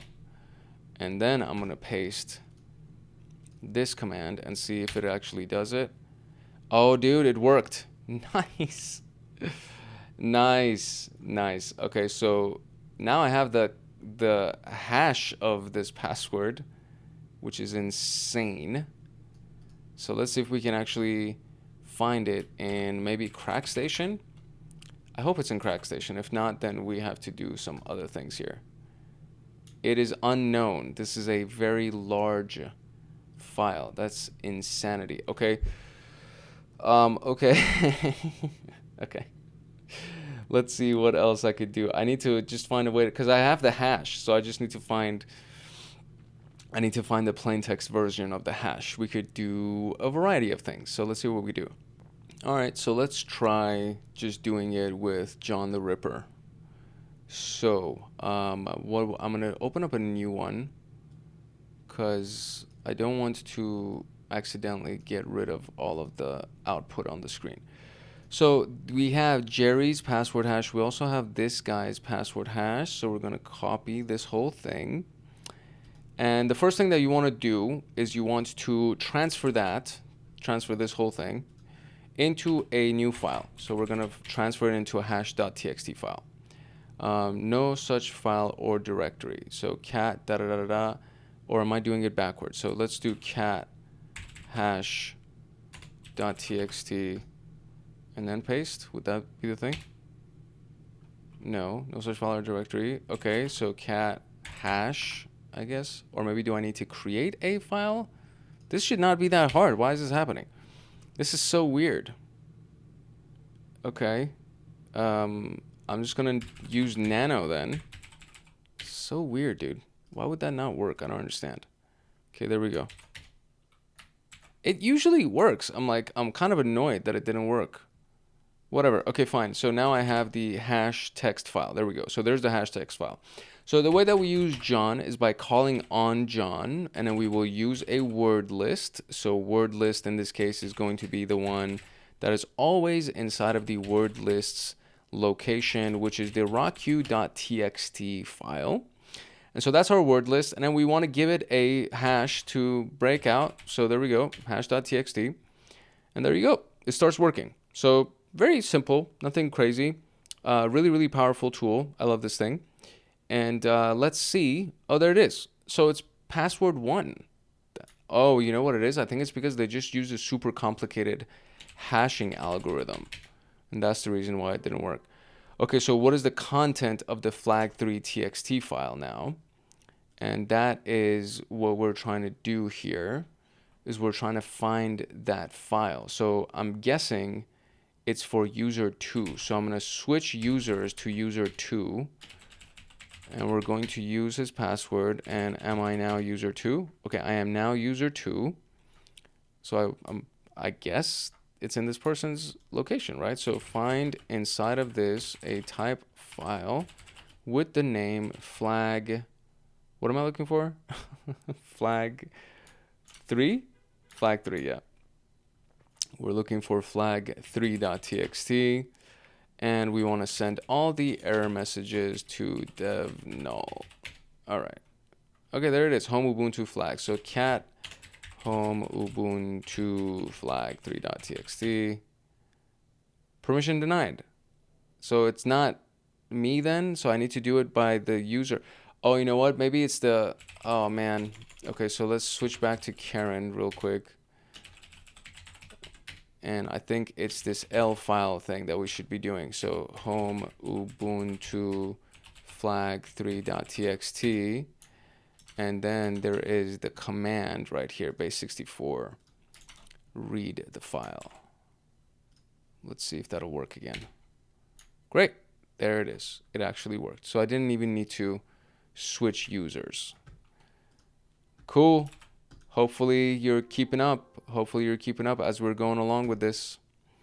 Let's talk about privilege escalation capabilities. And of course, we have to terminate this machine and start the new machine. All right, so there is a binary called capabilities. This helps manage privileges at a more granular level. So for example, if a SOC analyst needs to use a tool that needs to initiate socket connections, a regular user will not be able to do that. So if the system administrator does not want to give this user higher privileges, they can change the capabilities of the binary. And as a result, the binary would get through its task without needing a higher privilege user. The capabilities manual page provides detailed information on this, so we can do get cap to list the capabilities. So get cap -r and then sending the -r of the root, and then sending all the error messages to dev null. So it'll give us these binaries that can potentially be used by Alper in this case, which is the Vim text editor.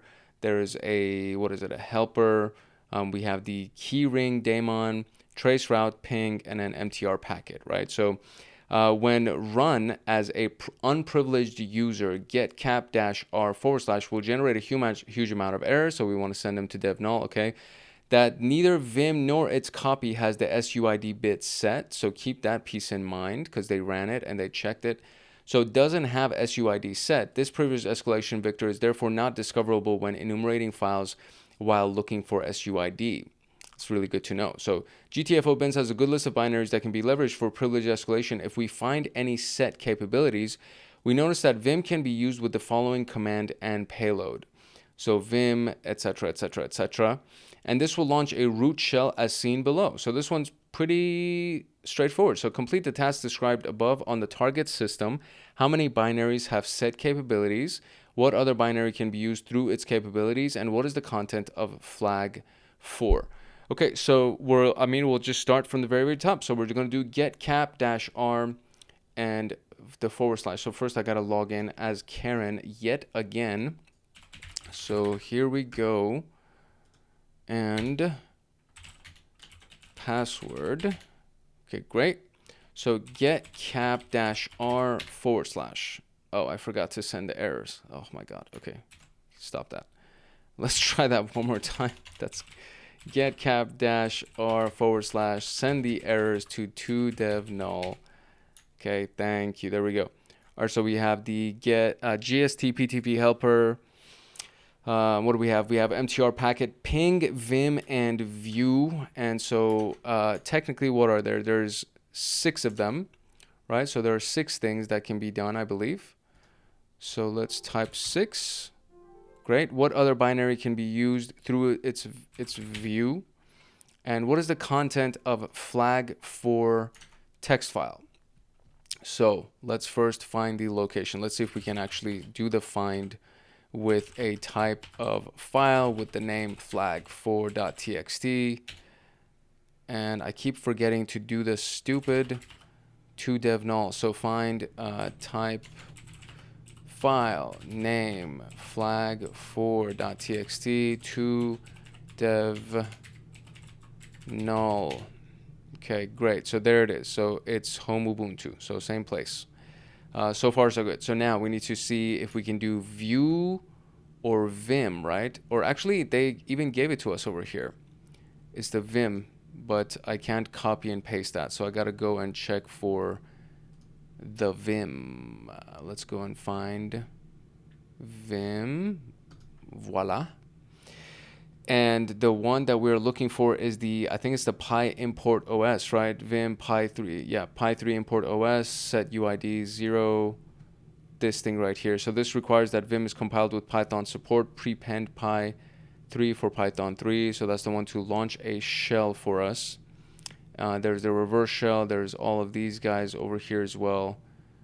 Vim pi import library load, SUID, Vim pi import, okay. So what's the one specifically that they're doing? Reset execute shell is the one that they're looking for. Reset execute shell. I want to say it's this one, but let's see if we go up here as well, if it's doing the same thing. It is. So I think it's the same thing. It looks like it's the same thing. So I'll just try it. So we'll see. My apologies. It's actually the capabilities one. So it's the one that's under capabilities. So I believe that, let's see if they ran all of the commands, because I don't think they did. I think they just ran the last portion of it. So we're just going to copy this piece and we're going to run it and see if it actually works. If we get a press enter. Okay. Okay, so the instructions, I think there's a key element here that I missed. So if it's Python 3, we need to do pi3. And the instructions actually right here, it says pi by itself. So I need to make sure that we actually have Python. What's the version of Python? So it is Python, I think. Yeah, so it's Python 3. So none of them worked except Python 3. So it actually is Python 3 that we need to do So that's an important element, and it keeps doing this. So I need to do Q, Q. And so anytime I do that, it automatically types the whole thing out. So what I'm going to do is I'm just going to go here, paste it up here, change that to a 3 right there, and then we're going to copy that and bring that here, and then press enter. Okay, so I think it actually worked because I'm not inside the Vim editor anymore, and the command line just changed, and I'm root. Okay, great. So what are we looking for again? We're looking for the find of the file type with a name for flag4.txt, and we're going to send everything else there. So there it is, and not that. So where is it? ls.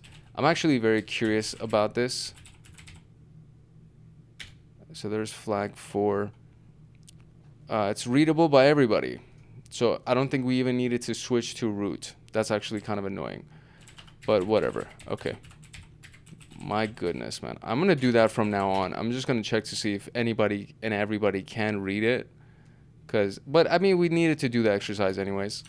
So that's kind of the part that is important. But so the really, really key piece of this was in the instructions. The reason why I kept having a hard time was because it just says Pi right here, and it's Python 3.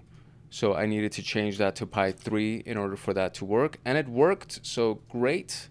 We got the flag. So we're going to now terminate. We're going to start the new machine, and we are making some decent progress. So let's move on to the next one. All right, so cron jobs. These are used to run scripts or binaries at specific times. So these are basically scheduled tasks. By default, they'll run with the privilege of their owners and not the current user, while properly configured cron jobs are not inherently vulnerable. They can provide a privilege escalation vector under some conditions, and the idea is if there's a scheduled task that runs with root privileges and we can change the script that will be run, then our script will run with root privileges. So cron job configurations are stored as cron tabs, cron tables basically, to see the next time and date that the thing will run. So each user on the system has their cron tab file and can run specific tasks when they are logged in or not. As you can expect, our goal will be to find one that is set by root and have it run our script, ideally in a shell. So any user can read the file keeping system-wide cron jobs under the cron tab etc. While CTF machines can have cron jobs running every minute or every 5 minutes, you will more often see them run daily, weekly, or monthly in pen test engagements. And this is what it looks like right here. So you can see that, it's the number of minutes that it runs at, right? The hour that it'll run at, the day of the month, and the month itself and the day of the week. So these, and then you have this one that's left blank, which is the hour, and then the minute is this, and then I think this is the ID number. This is 17, 25, 47. Those are the ID numbers. So you can see that, and then so it says it's running by the root, and then this is going to be running, and then there's going to be this test running, etc., etc. So it's just basically these series of commands that are going to be running every single time that happens.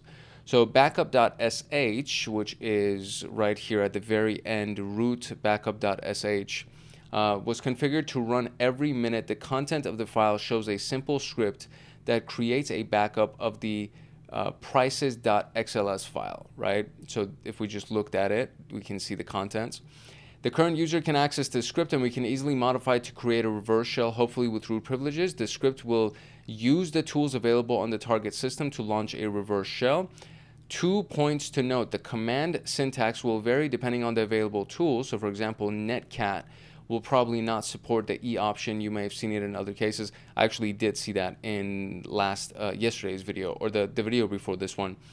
We should always prefer to start reverse shells, as we don't want to compromise the system integrity. So we would be doing a reverse shell basically. And the file should look like this. So the shell file, you would import the binary for bash, and then you would say bash, go ahead and do a TCP to this particular IP at that port, etc. And we'll run a listener on our attacking machine. And then cron tab is always worth checking, as it can sometimes lead to easy privilege escalation vectors. Following scenario is not uncommon in companies that do not have a certain cybersecurity maturity level. SysAdmins need to run a script at regular intervals. They create a cron job to do this. After a while, the script becomes useless and they delete it, but they don't clean the relevant cron job. So you can go ahead and just recreate that script. So this change management issue leads to potential exploit leveraging cron jobs. So you read through it, right? And this is just a demonstration here. So this is the cron tab file. You can see that there's a Alper desktop backup shell file and an antivirus shell file. You want to locate antivirus shell file and it doesn't exist, but the job is there. So there we go. So it shows similar situation where antivirus shell script was deleted, but the cron job still exists. If the full path of the script is not defined, as it was done for backup sh, cron will refer to the path listed under path variable in the etc cron tab file. In this case, we should be able to create a script named antivirus sh under the user's home folder, and it should be run by the cron job. So in the home folder, you just create this little thing, and it has that reverse shell. Incoming reverse shell connection has root privileges. In the odd event that you find an existing script or task attached to a cron job, it's always worth spending time to understand the function of the script and how any tool is used within the context. For example, tar for creating archive files, for zip files, synchronizing. They can be exploited using their wildcard feature. All right, how many user-defined cron jobs can you see on the target system? So let's log in as Karen yet again, and let's see how many is in this one. SSH Karen at this IP, and there is the password, and there we go. Okay, so cat etc cron tab, and we got, how many we got? We got 1, 2, 3, 4, 5, 6, 7, 8 is what we got. So let's see if 8 is the right answer. Oh, it's not? Why isn't it the right answer? So is it 4? I guess it's 4. How many user-defined cron jobs can you see on the target? Okay, 4? Okay, it's 4. I see. Interesting. I guess these are like system-defined, and these are the root user-defined ones. So we have antivirus sh, Karen backup sh, and test.py.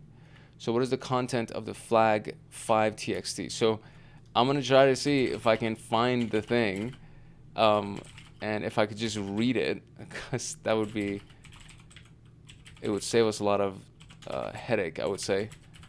But we do want to try it as well. So flag5.txt.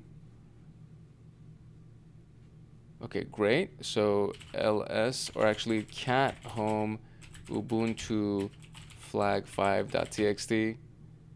Okay, great. All right, I can't read it. Okay, great. No problem. No problem. Okay, so now let's see if we can find these other things. So find the type file by the name of AntiVirus.sh,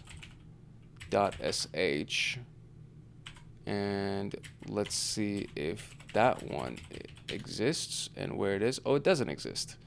Okay, great. So that means that I can go ahead and create it, right? So antivirus.sh, the shell path is, or the path is user local sbin, etc., etc. So it seems that we could do it in our home folder, right? Is what the instruction said. So it said, if the full path of the script is not defined, as it was done for backup shell, cron will refer to the paths listed under the path variable in the cron tab. But it also, I mean, it does say that /antivirus sh, so I'm guessing it's inside of the root location. So I can just go ahead and inside of the root location, I can create a file. So we are in home Karen. So let's see if there's anything in home Karen. There's a backup sh file. So I could technically do that as well, technically. We could modify either of those, and we can get a reverse shell as a root using the backup sh file. So is this something that I can copy and paste? It is not, which means I have to actually type this out. So I'm going to transfer this to my second monitor real quick so we can go ahead and type out that little script that they provided to us so that we can get that shell going. And then from there, we should be solid. So give me a quick second. All right, cool. So there's that. First thing I'm going to do is I'm going to just inside of this one right here, I'm going to create a netcat listener just so I can have that running in case it runs like immediately. So we'll do a netcat NLVP and we'll do it on 6666. Why not? So listening on port 6666, great. And now we need to modify this backup shell file. So we'll do nano backup.sh. And inside of this, we just need to change the script here. So I'm going to delete this whole thing and I'm going to replace it with did the computer just freeze?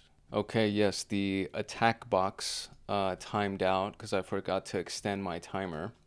So I need to just basically log back in. Thankfully, I wasn't like too far in the middle of something, so I could just continue from where I left off.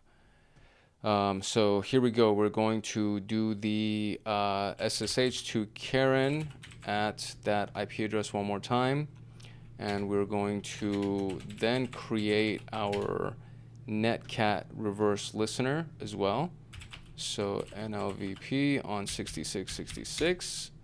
Very good. Okay, so now we're here. And we wanted to get the cat of the etc cron tab.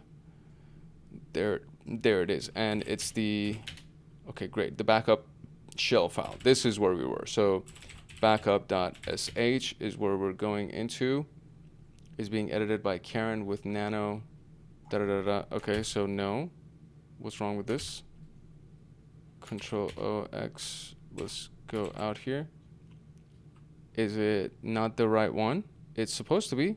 So backup.sh. That's the one that I'm supposed to be opening. And that's the file that I should even have access to. Root home Karen backup.sh. So nano backup.sh is being edited by Karen with nano PID to open anyway. Oh, you know what? I think it was because there was a different session that I was running, and that one is still active from that previous thing that was, wow. Okay, so yes, there it is. Okay, that's what it was. That's interesting. So the other machine, the one that technically the first attack box that crashed, it is still technically on this. So interesting. Okay, so now let's go ahead and type out this bash shell for the connection to netcat. So let's do that. Cool. That's it. Very, very simple. Bash -i, etc., etc., etc. This is the IP address, the new IP address of the attack box that I was just assigned. So I believe that's it. We're going to save that, close it, and it's going to run every minute. So in about a minute, I should be getting a connection established on the right-hand side right here. So let's wait for that, and it should be a connection established as the root user. So let's see. Okay, so it did not work, and I think mainly it's because the file is still open in that previous installation. So I restarted the machine that was attached to this task right here, and I'm going to go ahead and SSH into it one more time, and then I have to recreate the file again. But I think the reason why it didn't work was because of the fact that it was still open on that other user's computer. If you remember that we saw that message. So okay, so here we go. So we will do again cat etc cron tab one more time, and there it is. And so we are currently in home Karen. There's the backup sh file. So backup.sh. There we go. Now it didn't give me an error message at the beginning. So I'm going to go ahead and recreate this, and I believe this time it should be fine because it shouldn't be open in any other session. It should only be open in this session with me right now as we see it. So 10.201.51.164 on port 6666, and we're going to go and send that to this right there, and there we go. Write it out, close it, Okay, so now we're waiting for this to finish. I think this should be fine. I think this time around it should actually work because I restarted the machine, and I think, yeah, I think it should be fine. So we're gonna give it a minute because it's gonna run every minute. So let's see. Okay, it's still not working. So there seems to be a little bit of an issue here. So the file, oh, I see. So the user can read and write to it. Everybody else can read on it, but nobody can actually execute it. So we will give an execute permission. Oh man, that feels so silly. Okay, there you go. Now I have execute permission assigned to everybody. Okay, so now I'm hoping that it'll work. I might even be able to manually, let's see, there it is. There it is. It worked like almost immediately because it actually has execute permission. Okay, great. So now I'm root user on the new machine. So who am I? I'm root. And so where's the file now? We are looking for the, I think it was, let's find it one more time for the name flag4.txt. Is it flag4? I think it is, right? Oh no, it's flag5. We're in flag5. Flag5.txt. And find name flag file txt. Right? Is it flag5? I hope it's flag5. Yeah, flag5. Okay, great. And there it is. So cat home ubuntu flag5.txt. And there is the flag. Wonderful. Excellent. Okay. So now we need Matt's password. Okay. I didn't know that there was another piece that we had to do over here. Okay. I mean, we're already inside of the root user. So if I do cat of the etc shadow file, there's Matt's hash value.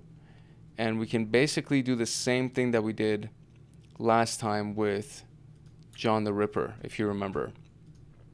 So we'll just go ahead and do that whole spiel one more again. So nano hash.txt, and we're gonna paste it inside of this thing, and we're going to save it. And there's our hash file. So now John the Ripper, give it a word list. Let me zoom in on this for you here. So John the Ripper, we're gonna give it the RockU word list. And then we're going to look for the hash, and there it is. So hopefully, there we go. 1, 2, 3, 4, 5, 6. Really complex password for Matt. Cool beans. Let's go. We are making progress. All right, let's move into the next one, which is for the path variable.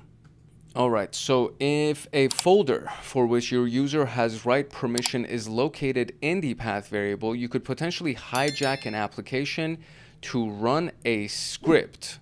The path in Linux is an environmental variable that we saw earlier in the video. It tells the operating system where to search for executables for any command that is not built into the shell or that is not defined with an absolute path. Linux will start searching in folders defined under path. It's the environmental variable we're talking about in this case, and it's the location of a file. So the path will look like this typically, right? So this is what we saw.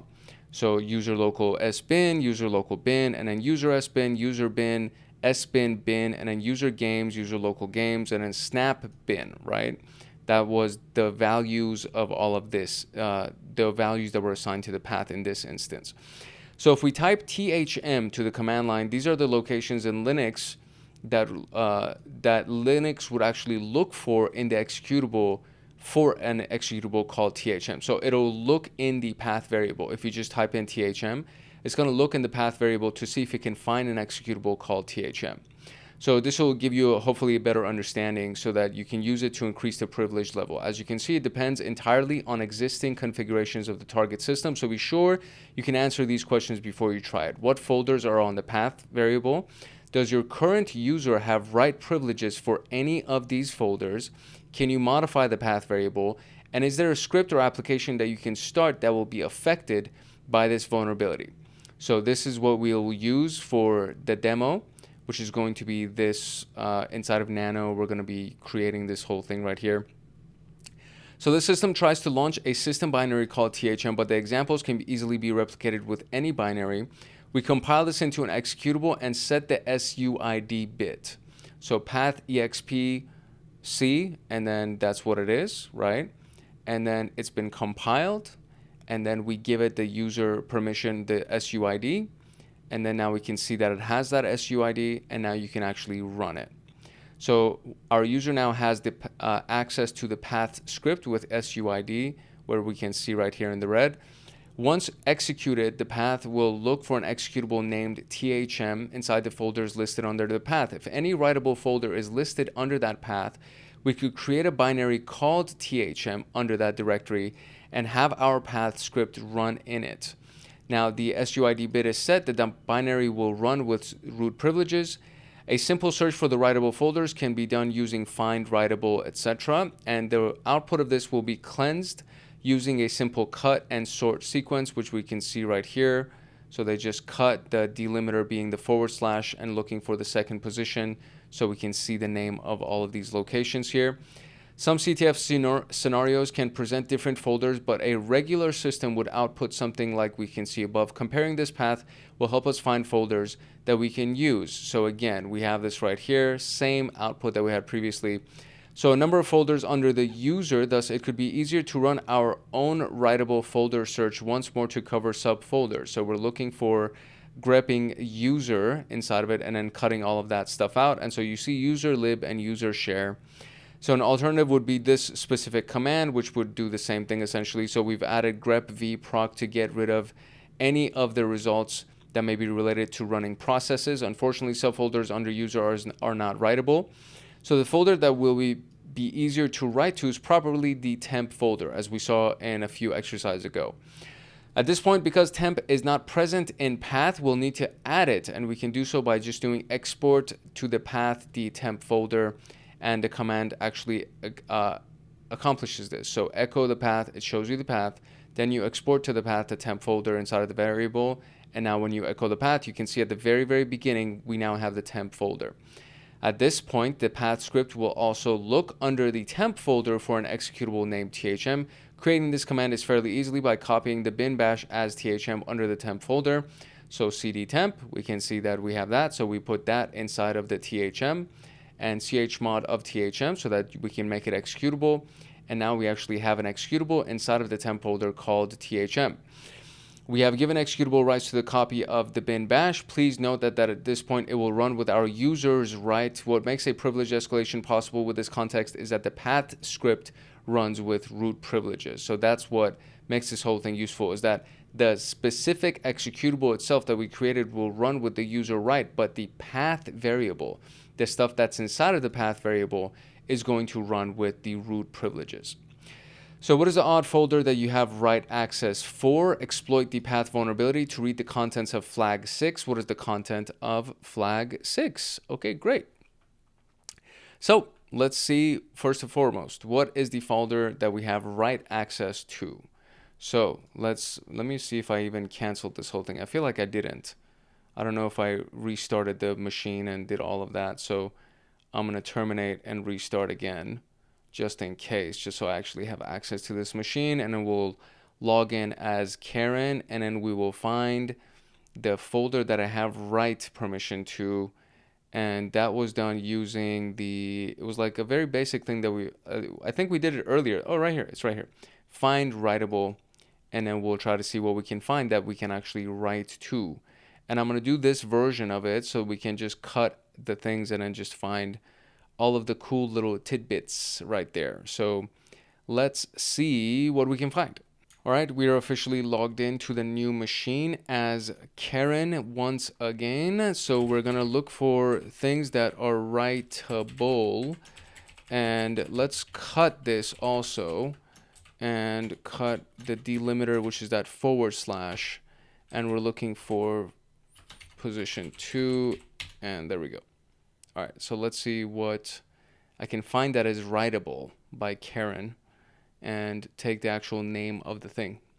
So we go dev etc home proc run snap sys TMP, USR, and variable. Okay, great. So we have all of these things. Actually, I feel like I should have probably gotten, because I think I need the full path for this. So I'm going to do this again. I was trying to do it just to get a clean output, but oh man, look at all that. That's a lot of stuff. Okay, this seems to be, interestingly enough, there's so many things. There's so many more things that showed up this time around than it showed up previously. That's insane. How is it that so many things showed up this time around? Okay, anyways, so what does the question say? It says, find this thing that is, what is it? Hold on. What's the question? Let's see. It says the odd folder that you have write access for.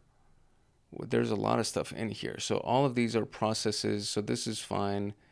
We're just going to look at the end stuff because I feel like these are all normal, like system things that I have access to.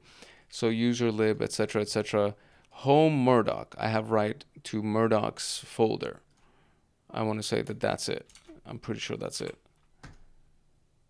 Great. So exploit the path vulnerability to read the contents of the flag 6 file. So let's go and see, first of all, what is in our path. So echo, and just like that. So we have user local sbin, bin, etc., etc., user local games, snap bin. Okay. So these are the things that we have. So we can now go and try to get information. So we have Murdoch's stuff. So I wonder what's, we're looking for flag 6, I believe, right? So flag 6. So first let's see where flag 6 is actually. Okay, so it's in Matt's folder. Flag 6 is in Matt's folder. So, and I wonder, can I just read it? Because I'm so curious if I could just do this. Okay, great. I can read it. No problem. No problem. All right, so let's go through the instructions, the outline that we had over here, right? So echo path, we can see that we have that. And so for demo purposes, we're going to use this following script that is going to search for what it can for us to see if we can actually find anything. So if we type THM inside of the command line, right? So we need to find the script application that can actually run it, etc., etc. So let me see. Let me just review the contents one more time. Okay, the first thing I'm going to do is I'm just going to create this little script right here. We're just going to start from the very top of these instructions. So where are we? We're in the root directory, and I will go to the home and see what we have. So we have Matt, Murdoch, and Ubuntu, and I am Karen still. Okay, so can I go into Matt's folder? I can. And can I read this? I cannot. Can I do chmod plus read to flag 6.txt? I can't. So chmod plus R for the flag, or flag 5, excuse me, I'm sorry. Chmod plus R to flag 6.txt. And I don't have the permissions to do it. Okay. All right, no problem. So we are inside of Matt's location. So we will go back inside of the home location is where we're going to create this. So from here, we're going to open up Nano, and we'll just create a test file, I guess, right? So test dot. Does it need to be like a shell file? I wonder. I think it just needs to be like a normal file. So it says we're going to create a script that it doesn't even have a thing set. Like it doesn't even have a language or anything that's set over here. And this is not the one that we need to be compiling. Or maybe it is actually. I think this is the one that we're supposed to be compiling. Yes. Okay, so path.exp, this is the one. So it's a C, and then we're going to compile it at a later stage. Okay, so first we're going to create I'll do a path search.c, and inside of this we're going to type this.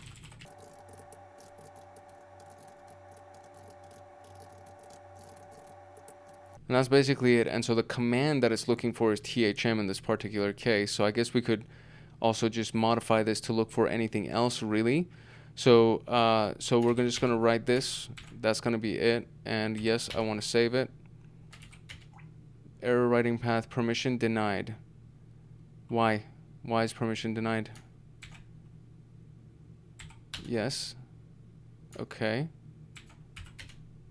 Is it because of where I am? So maybe I need to do it inside of the temp folder. Right? So let's go into the temp folder and let's try that one more time. Path search.c.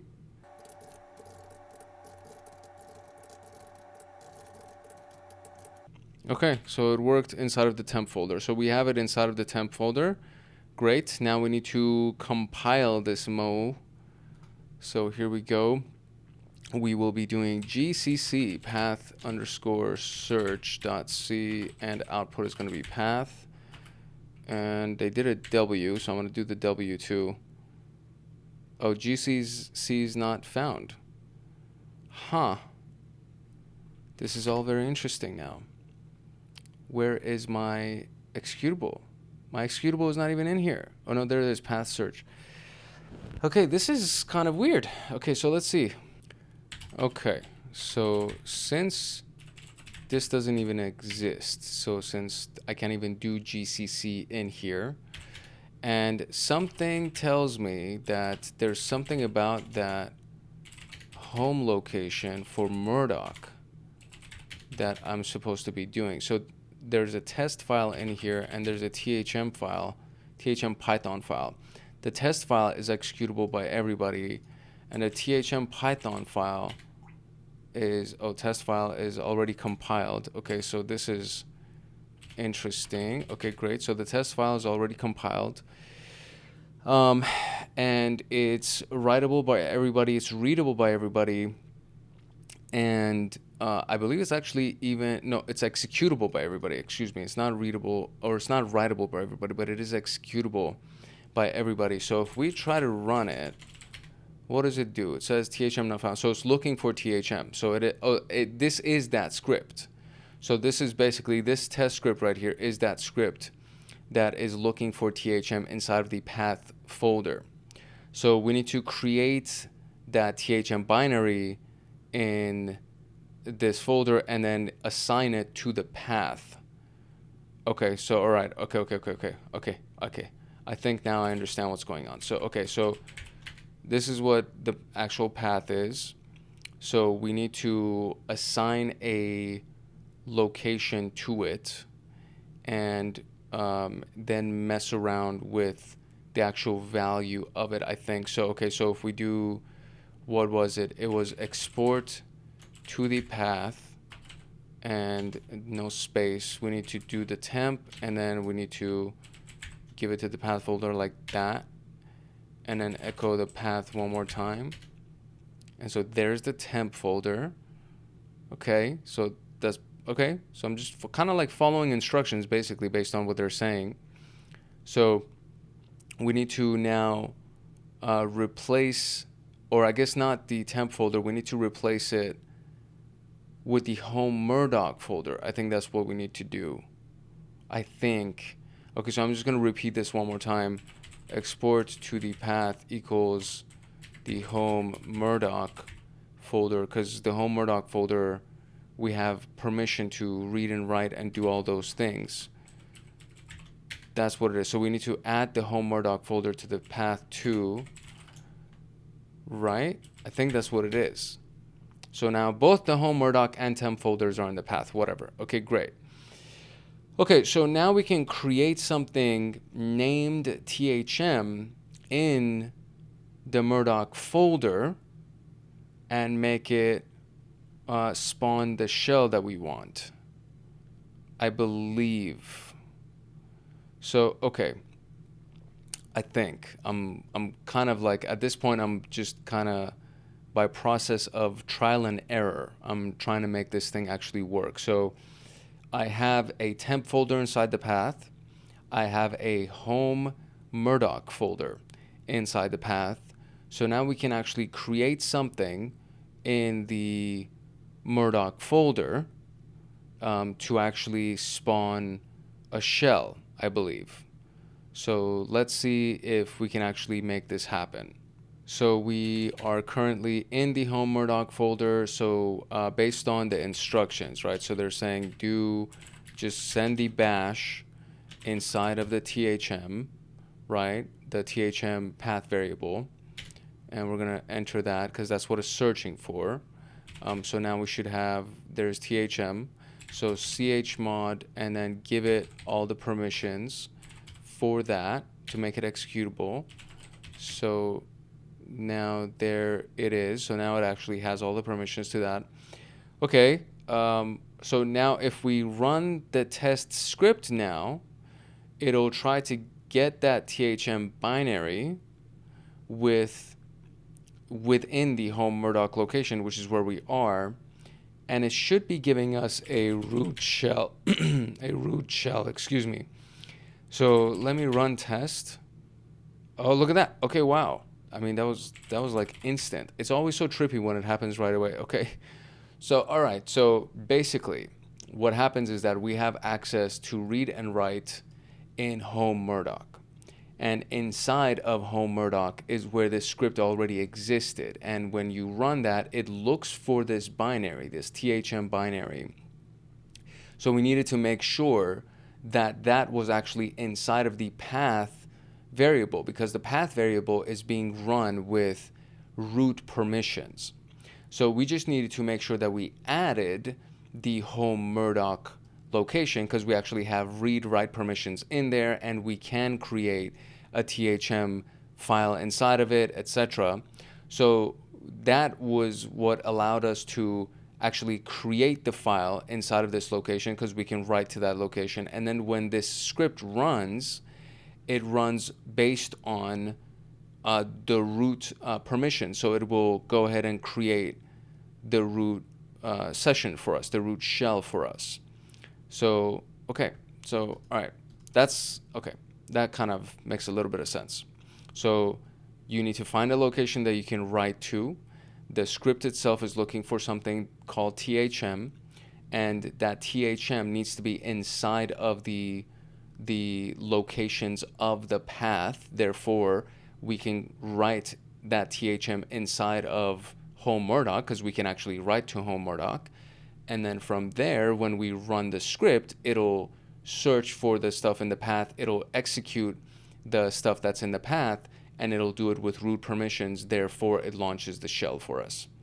So that's what basically makes sense. Because what we did was we just put bin bash inside of this little THM thing. And so when the script searches through the path for THM inside any of these locations, and it actually runs it, it'll run it as a root user, which means it'll execute this bin bash as the root user. I just had to repeat that a few times to myself just so I can understand what we just did. So now we need to go ahead and read the flag file, which is it was inside Matt's folder, and it was flag 6. And there it is. We can actually read it because we are the root user. Okay, that was actually kind of interesting. That was, like, I think a little bit more tricky than the rest of the stuff that we've done so far. And okay, great. Now we can move on to the escalation. Or no, hold on. I need to click finish on a few of these other ones as well. So exploit the path vulnerability. There we go. We did that as well. Okay, great. So now we can move on to privileged escalation for the NFS. All right, so privilege escalation is not confined to internal access. So shared folders and remote management interfaces like SSH and Telnet can also help you gain control access or root access on the target. This will also require both vectors, meaning finding a root shell private key on the target and connecting via SSH with root privileges instead of trying to increase the current user's privilege level.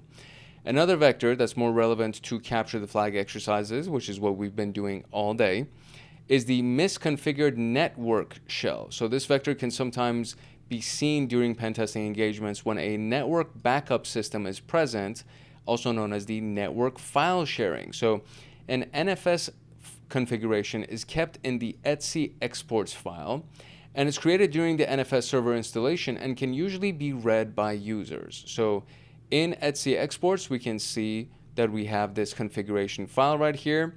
So the MNT shared folder, TMP, and then backups right here. And so you have the NFS4 as well, all of these instructions. So the critical element for this is the no root squash option. So you can see no root squash, right? You can see this by default. NFS will change the root user to NFS nobody and strip any file from operating with root privileges. If the no root squash option is present on a writable share, we can create an executable with SUID bit set and run it on the target system.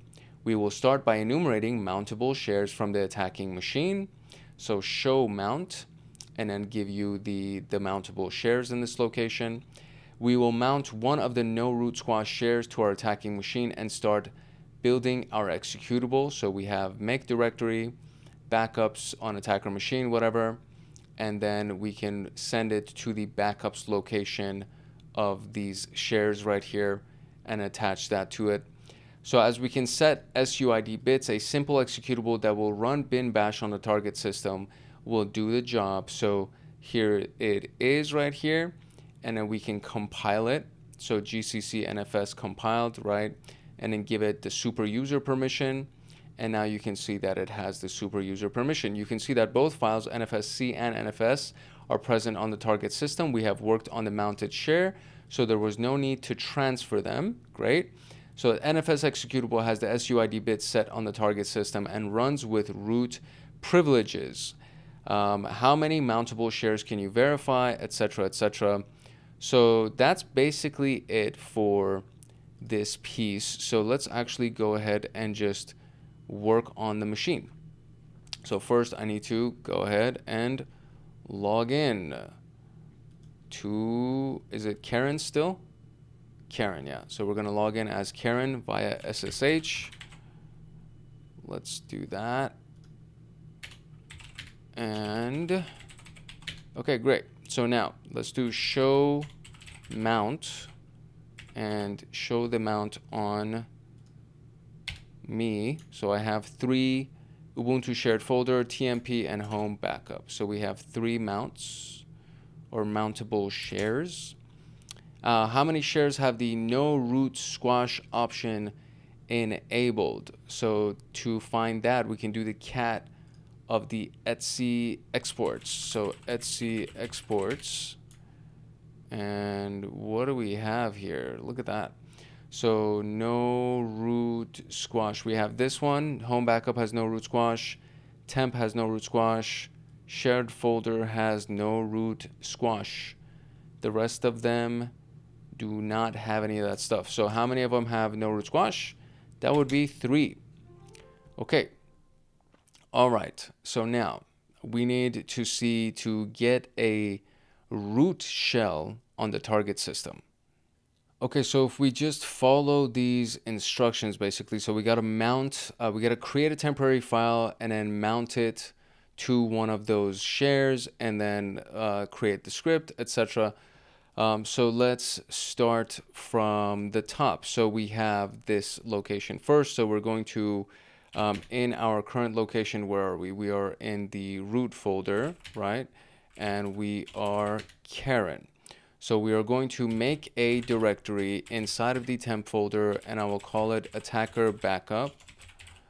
And so there's that. So if I go into the temp folder, there should be an attacker backup. There we go. There it is. Okay, great. So now we'll just go back to the root folder here. So we're going to mount on the location that we have, which is, I wonder if I still have it actually. I don't. Crap. Okay, so we are going to mount on the IP address of the attack, not the attack box, excuse me, the IP address of the target machine. We're going to mount, there we go. And it's going to be inside of the backups share. I'll just do that one. And then I'm going to mount the attacker backup attacker backup. So I'm going to mount that to the backup share. Mount only root can use options option. I see. So I guess what, I can't do that. So mount. So let's try that again. So if I do mount without the options, and I'll just do it to the 10.201.4194 backups, and then do the temp attacker backup. Only root can do that. What is going on? So why can't I do this? Okay, maybe it's this thing. Maybe I need to use it on this location. I think that might make a little bit more sense, because that's Karen. Karen is not a root user. It is a network file share that looks like everybody can actually get access to. So if I go ahead and in my own location, so that's the thing. So if I go to the own location here, and in here I will go ahead and make a directory of temp attacker backups. We'll do that with an S at the end of it. And from here I will go ahead and mount to the IP address of the thing, of the share, like that, and then do backups. And then I will mount the attacker backups. Access denied by the server while mounting this. Okay. I'm kind of confused as to what I'm supposed to be doing, because should I be already getting root access before I do this? You know what I mean? Oh, I see. Okay. I was reading like the instructions literally, and I was trying to mount it to the IP address /backups, but there's no such thing as that. It's actually home backup. So that's the freaking mistake that I was making. So as long as you mount it from the attack box, right? From the attack box, you're mounting it to the IP address of the new victim machine, which is Karen's machine right here. You're doing that. And then as long as you do /home backup, then you can actually mount your folder, which is, my goodness gracious. Okay, all right, cool. So let's now go into the temp attacker backups location, and we are now going to create that C thing. So exploit C, and the instructions to actually write it are also available to us. So it's basically this thing right here. So int main, right? And then let's see. Okay, so that's the script that they told us to write. So there we go. We wrote that now. Okay, cool. So we wrote the script, and now we need to just verify that we have it. So since this is all being done inside of the home backup folder, and we've created, we can now we need to modify this. So we need to actually, I'm sorry, we need to we need to compile it first. We need to first compile it, and then we need to give it super permissions. So we're going to do the GCC and do that for the exploit.c, and output it to just exploit, I guess, and do a W right there. And so that should be compiling. Okay, great. So now let me see this thing. Okay, there it is. So now I want to give it super permissions, or, you know, whatever. I call it super permissions, but it doesn't necessarily have to be super permissions. So there it is. I mean, so now it does have that S flag right there. It's not red the way that it was in the instructions that we saw, but should be fine. So we should actually have it. So now let's see if we can actually see it inside of this backup location for Karen. So if we go to, where are we? We're here. So if I go to home backup, or cd home ls cd backup, you can't cd to backup. Why? I don't understand. So what about if I do lsl and I do home backup? Okay, so it's in there. I wonder why I can't go in there, but whatever. Okay, so okay, Cool. So it's in there. It actually exists inside of the backup folder, and we can view it from Karen's terminal. So let's see now. I think we should be able to run it. So let me see. My concern is if I want to run this. So if I want to run the backup / exploit, I can't because I don't have permission to access it, it seems like. So I can't get into it. It's just a read only. So I can't go into it. So I feel like I can't do any of those things. So it's like I think we need to redo all of that and do it in some place that freaking Karen can actually access, which is kind of obnoxious. So let's say the temp folder. Is this even show mount hosts on IP Dude, I'm getting kind of annoyed right now. Okay, so if we run the show mount to try to see what they were, it was the temp folder, the backups folder, right? I think it was that temp folder, home backup, and the home Ubuntu share folder. And so the temp folder should be something that we have all of the permissions for.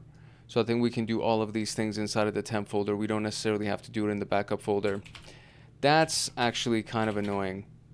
So, okay, so I'm going to remove the attacker backup just so I don't confuse myself. Cannot remove it. It's a directory. Remove recursively attacker backup. Okay, so there we go. So we're going to start everything from scratch again. So we are now going to, I guess, just remount everything, because that kind of seems a little bit silly, but I feel like if I just mount the new thing, or like if I mount it to the temp folder, then it should just mount everything in there and just... Could you try again? Okay, this thing thinks that I'm talking to it, and I wasn't. I feel like if we do that, if we put it to the temp folder, it should already just have everything that I've done. So that's the piece that I'm kind of curious about. So let's see if that actually ends up working. So I'm going to copy this IP address again.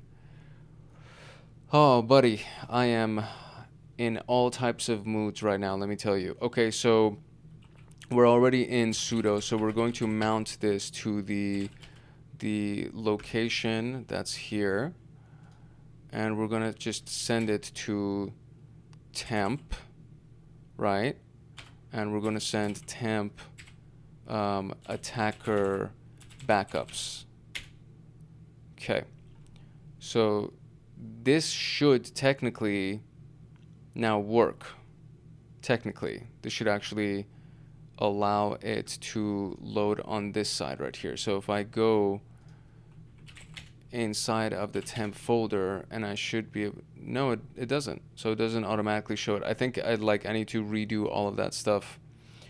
So all right, I feel like I'm doing so many things right now, and I might mess things up. So I'm gonna go ahead and delete all of these things, and I'm going to start from scratch. So there should be nothing in there. So we're going to start from absolute scratch inside of the mount folder over here. So if I just do a basic like touch file and create a new file here, let's just see if it shows up here. And it doesn't. So this is now just breaking my heart right now. Okay, so I reset everything because for whatever reason, anything that I did, even in the temp folder of Karen, was not working. Nothing would show up. I don't know if it was a connection issue or what it was, but I am hoping that this will now actually work. Okay, so here we go. We have the home Ubuntu shared folder, we have the temp folder, and the home backup folder. So if I go ahead and go into home, for example, and list all of those things, So we have the backup folder that I don't have write or execute permissions to, so that's definitely not going to work. And we also, in the mounts, is the home Ubuntu shared folder. So if I go into the Ubuntu folder and try to look at the shared, I also don't have write permissions for this one. I do have execute permissions on this one, but I don't have write permissions for this one. So what we're going to do is we're going to look at the temp folder. And over here, the temp folder has all the permissions set to it. So I believe that this would be the folder that we would use to mount as our shares, right? So show mount one more time will show us that the temp folder is one of the mounts that we can actually share. So far, I think that's kind of like where everything really starts, right? Just to see what we can actually do. So these are the mounts that we have. And from the mounts that we have, if we do a cat etc exports, we should see that the one that we can write and everything to has a no root squash type of a configuration, okay? So as far as network file shares are concerned, that would be the one that would be most likely the one that we would succeed with should we choose to do this. So I'm going to now go ahead and mount my attack box to that specific thing, that specific shared folder. So we're going to first, on our attack box, we're going to just create a directory called temp test, and we will then go ahead and switch our, I'm already in a root bash, but I'm just going to switch myself to that. And now I'm going to give myself a mount options with read and write, and I'm going to send it to this location right here, this location for that IP address, which is that temp folder. Okay, very good. And then from there, I'm giving it the temp test mount that I've created. Okay, so far, everything's normal. We did everything as we should, okay? So now I can switch myself to the temp test folder. And from here, I'm going to now create this exploit C file that will compile, and then we will hopefully get this thing to work for us. So it'll be this, and then we'll do the set. I think, let me remind myself. It's the set GID, and then set UID, and then system is going to be the bin bash that we're going to execute, and then return is 0. And we're going to close it off, and that will be our script. Okay, great. So now we will compile it, which is the exploit.c, and we're going to compile it to exploit and give it that W at the end. So I should have these two right here. So inside of my temp folder, I have, oh, nice. So this, I think this is actually all the stuff that's available on the other side, it seems like, because these all these things. So if I, please tell me that this is going to show me this stuff. Nice. Oh my gosh. Okay, so it definitely was some kind of a connection issue that took place, because it wasn't showing up the last time that I did this.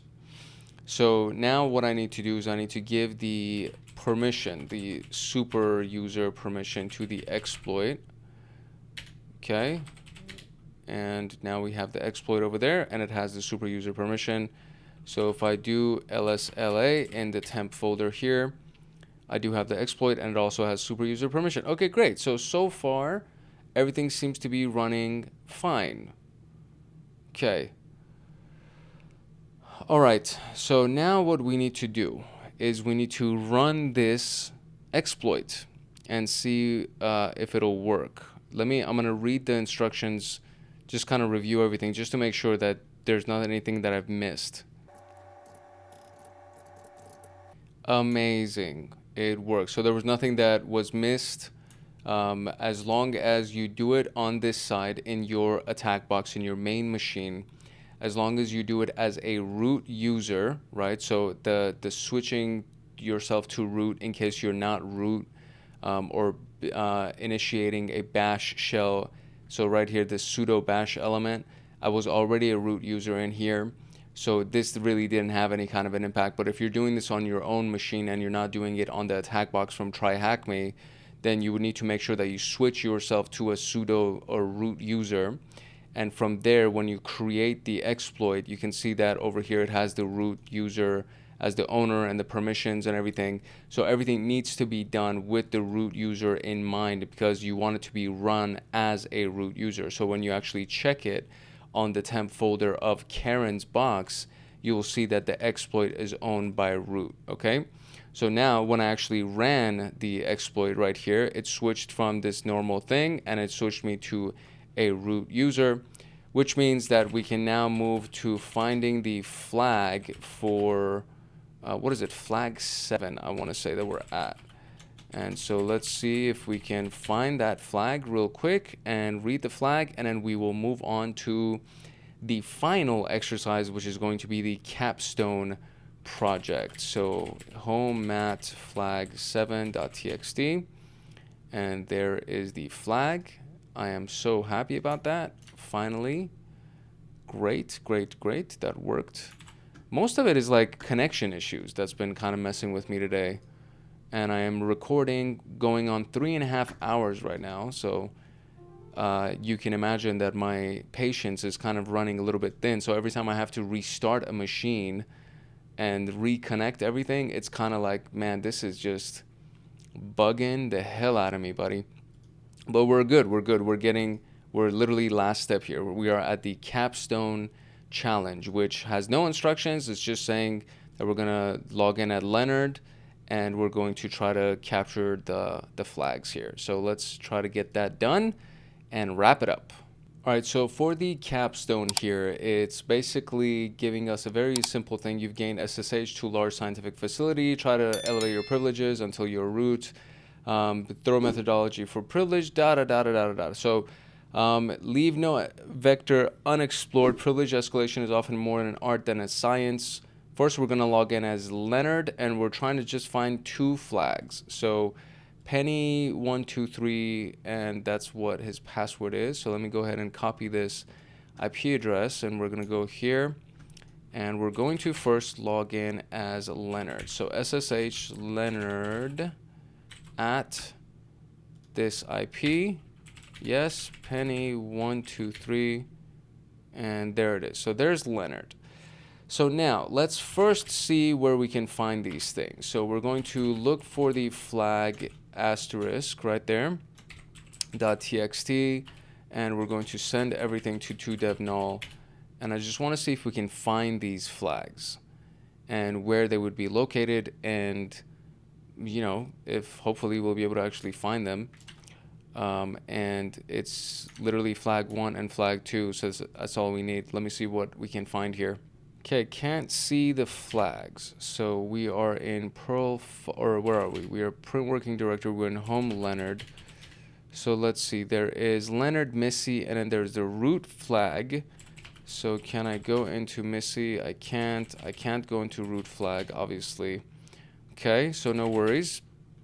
So we're going to start by trying to find the permissions that I have available at this guy. So we will, if we go to the SUID thing, there was something to find permissions where files that have SUID or SGID bits set that we can potentially use from GTFO bins. So if we go ahead and search for that, so we're going to find a type of file, and the permission is going to be that 04000, and that's basically it. And we're going to list the files, and let's see what we can find that we can write to, or that has the SUID permission set as Leonard. So we can hopefully maybe take advantage of some of these things and see what we can kind of unveil, right, to try to get access to so base 64, boom. Okay, so base 64 is a good one. I remember that we actually used base 64, so we can continue to use base 64 to read the contents of the files and try to at the very least get the password for Missy, and maybe try to find the root password over there, or not the root password, but the flag, the very first flag. I feel like it might be in Missy. So there was something that we went through that had to do with shadowing and unshadowing this piece right here. So, you know, finding the contents of the shadow file and the unshadow file. So if I know that the password file I can most likely view. So if I go here and do cat etc password, I can see that there's Missy. So Missy is definitely here. So I can get the contents of this. So I can copy this, right? Copy that. And then what I can do is in my current directory, which is home for me, I guess, I will do a nano and I will do Missy password like that, .txt. And I'm gonna save the contents of Missy's password file. I wonder if I did an extra line, because if I did, no, I didn't. Okay, great. So we're gonna save that. So that's Missy's password file. Save, modify, buffering, answering no will destroy changes. Save. Okay, so there we go. Entered. Okay, it's permission denied. I can't. Okay, so I can't write in here in my own thing. Oh, I need to be in Leonard. Excuse me, my bad. So inside of here, nano Missy password .txt. Okay, that's where I need to save it. Okay, great. All right, so we have Missy's password file. So now I can't do the same thing for shadow. However, what we can do is do that one thing where for file reading, right? So L file equals file to read. And then we do the base 64 thing that actually reads the file for us. So we're going to create a variable called L file, and that's going to be the etc shadow file that I wanted to read. And I'm going to paste this, and it's going to read that file for me. And there we go. So that's Missy's entire thing for the etc shadow. So we're going to copy this, and we're going to do a nano Missy shadow.txt. And we're going to save Missy's shadow file entry. So now we should have two text files, Missy's password file and Missy's shadow file. So from there, we can now do something called unshadow, which is unshadow password, shadow, and then turn it to the cracked thing. So if I go here and I do unshadow Missy password.txt and then Missy shadow.txt and then turn that into cracked Missy cracked Missy, and there we go. So unshadow is not found. Okay, so that is not going to work in our particular case, unfortunately, it seems. Or am I doing this incorrectly? I'm not doing it incorrectly. I just don't think they have it on their side. So I have to actually copy and paste these things on this side. So we're going to go back to our root folder here. And for whatever reason, my machine is now tripping on this side. So let's go and close this terminal out. We'll start a new terminal over here. Does this work? Okay, great, it works. So now in this location, we're going to create a Missy shadow. Okay, so there's the Missy shadow. And let me take this entry here, copy that inside of the Missy shadow file. Great, and then we're going to do nano Missy password. And then in there, we're going to put the entry for Missy's password file. There we go. Cool. All right, cool. Okay, now I should be able to do unshadow. So if I do unshadow and then do Missy password.txt, Missy shadow.txt, and then send that to cracked Missy.txt. Do I have it? Now I do have. Okay, great. So now I have a cracked Missy.txt. So now we can go ahead and use the John the Ripper portion, right? So John the Ripper, you can visit, etc., to actually go ahead So it should be relatively simple because all we're doing is we're just using the John with the word list and then the cracked file. So it's going to be John word list equals user share word lists rockq.txt, and then we're going to give it the cracked missy.txt file. So hopefully this actually works and we actually get Missy's password, and then hopefully we'll just be able to, okay, there we go. I mean, all the passwords are password 1, which is kind of annoying, but but whatever. So switch user to Missy, and now it's going to ask for Missy's password, and now I am Missy. So now I am going to be, where am I? I'm in home's location. So if I go to Missy,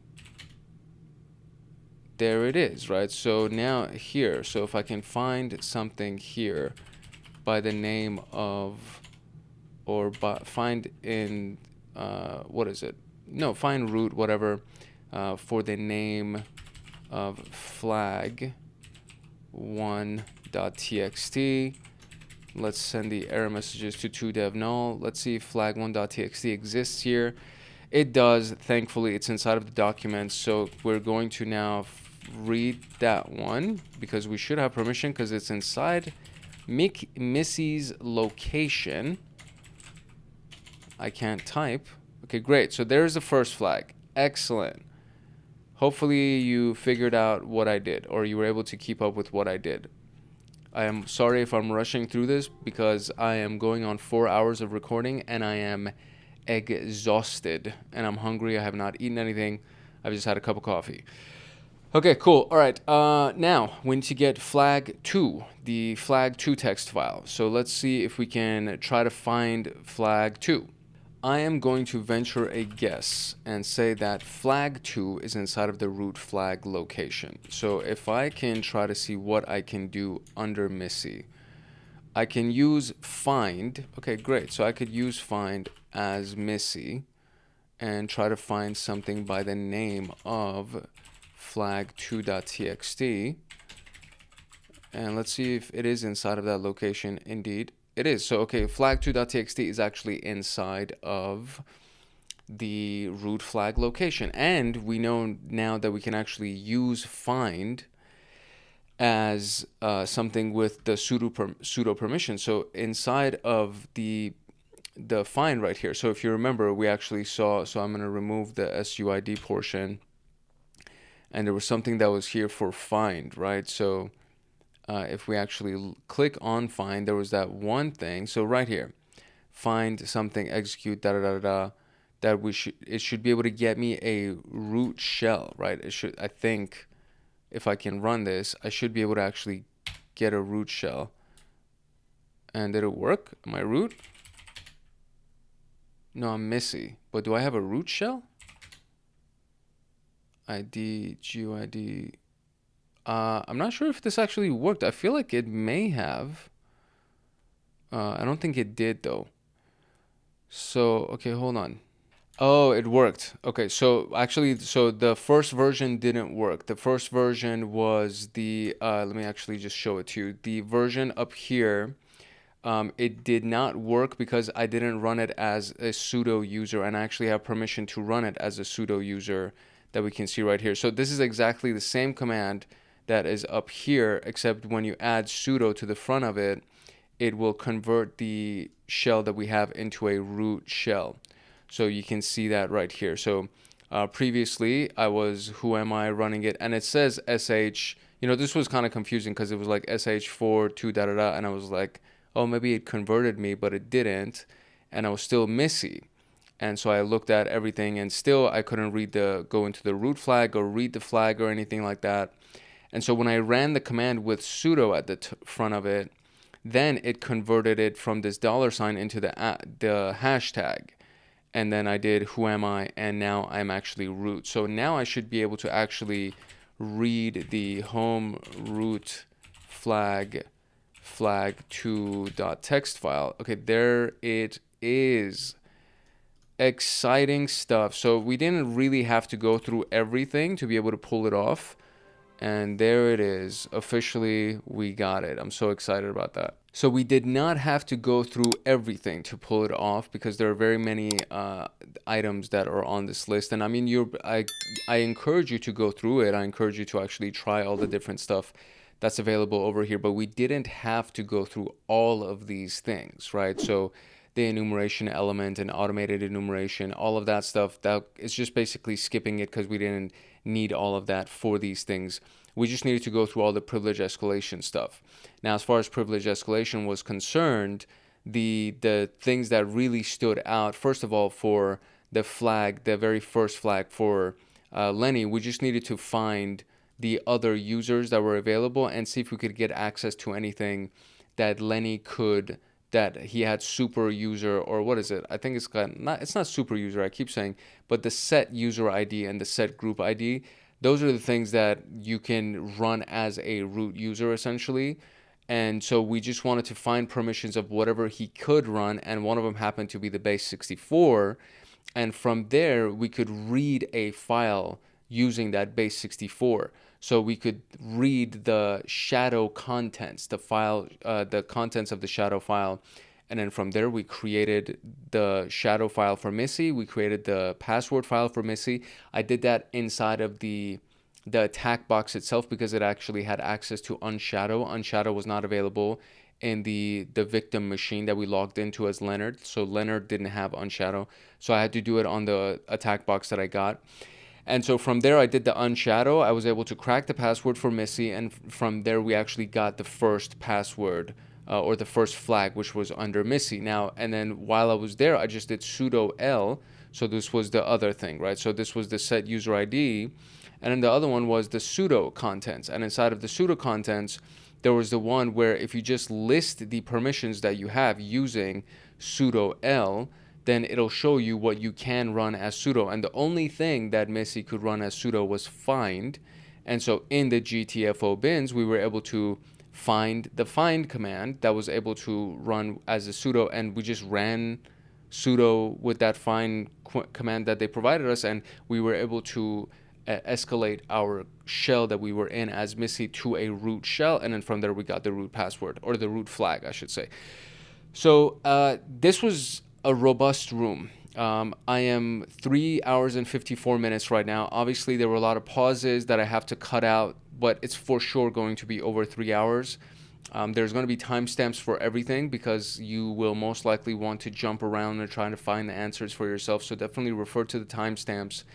But hopefully you were able to make it all the way to the end. Hopefully you were able to learn something. You didn't just kind of follow what I did and type what I did, and hopefully you got to learn it. Towards the end, I lost patience a little bit and I wasn't doing as good of a job of explaining, but hopefully you were able to kind of slow things down and repeat the certain elements, and you were able to find exactly how I found those flags. I'm not going to cut out any of the mistakes that I made.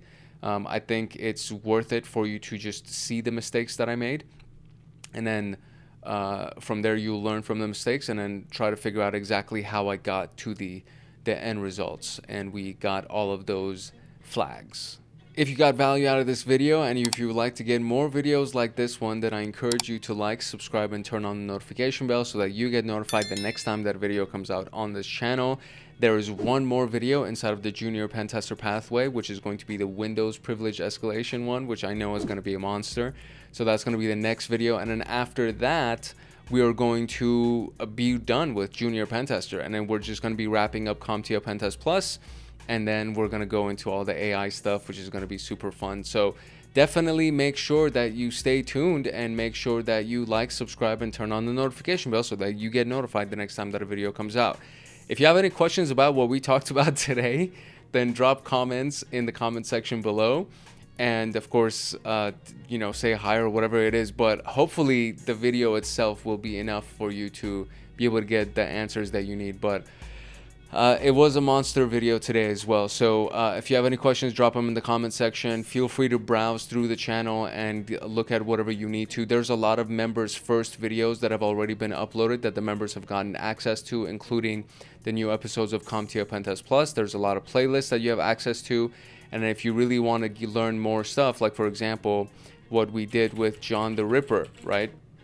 So if you want to learn everything there is to know about password cracking with John the Ripper, then go ahead and check out those videos, because it's a really powerful tool and it's really, really good for password cracking. So apart from that, drop your questions, drop your comments in the comment section. Make sure you like, subscribe, and turn on the notification bell so that you get notified the next time that a video comes out on this channel. And then there is, of course, Hackaholics Anonymous.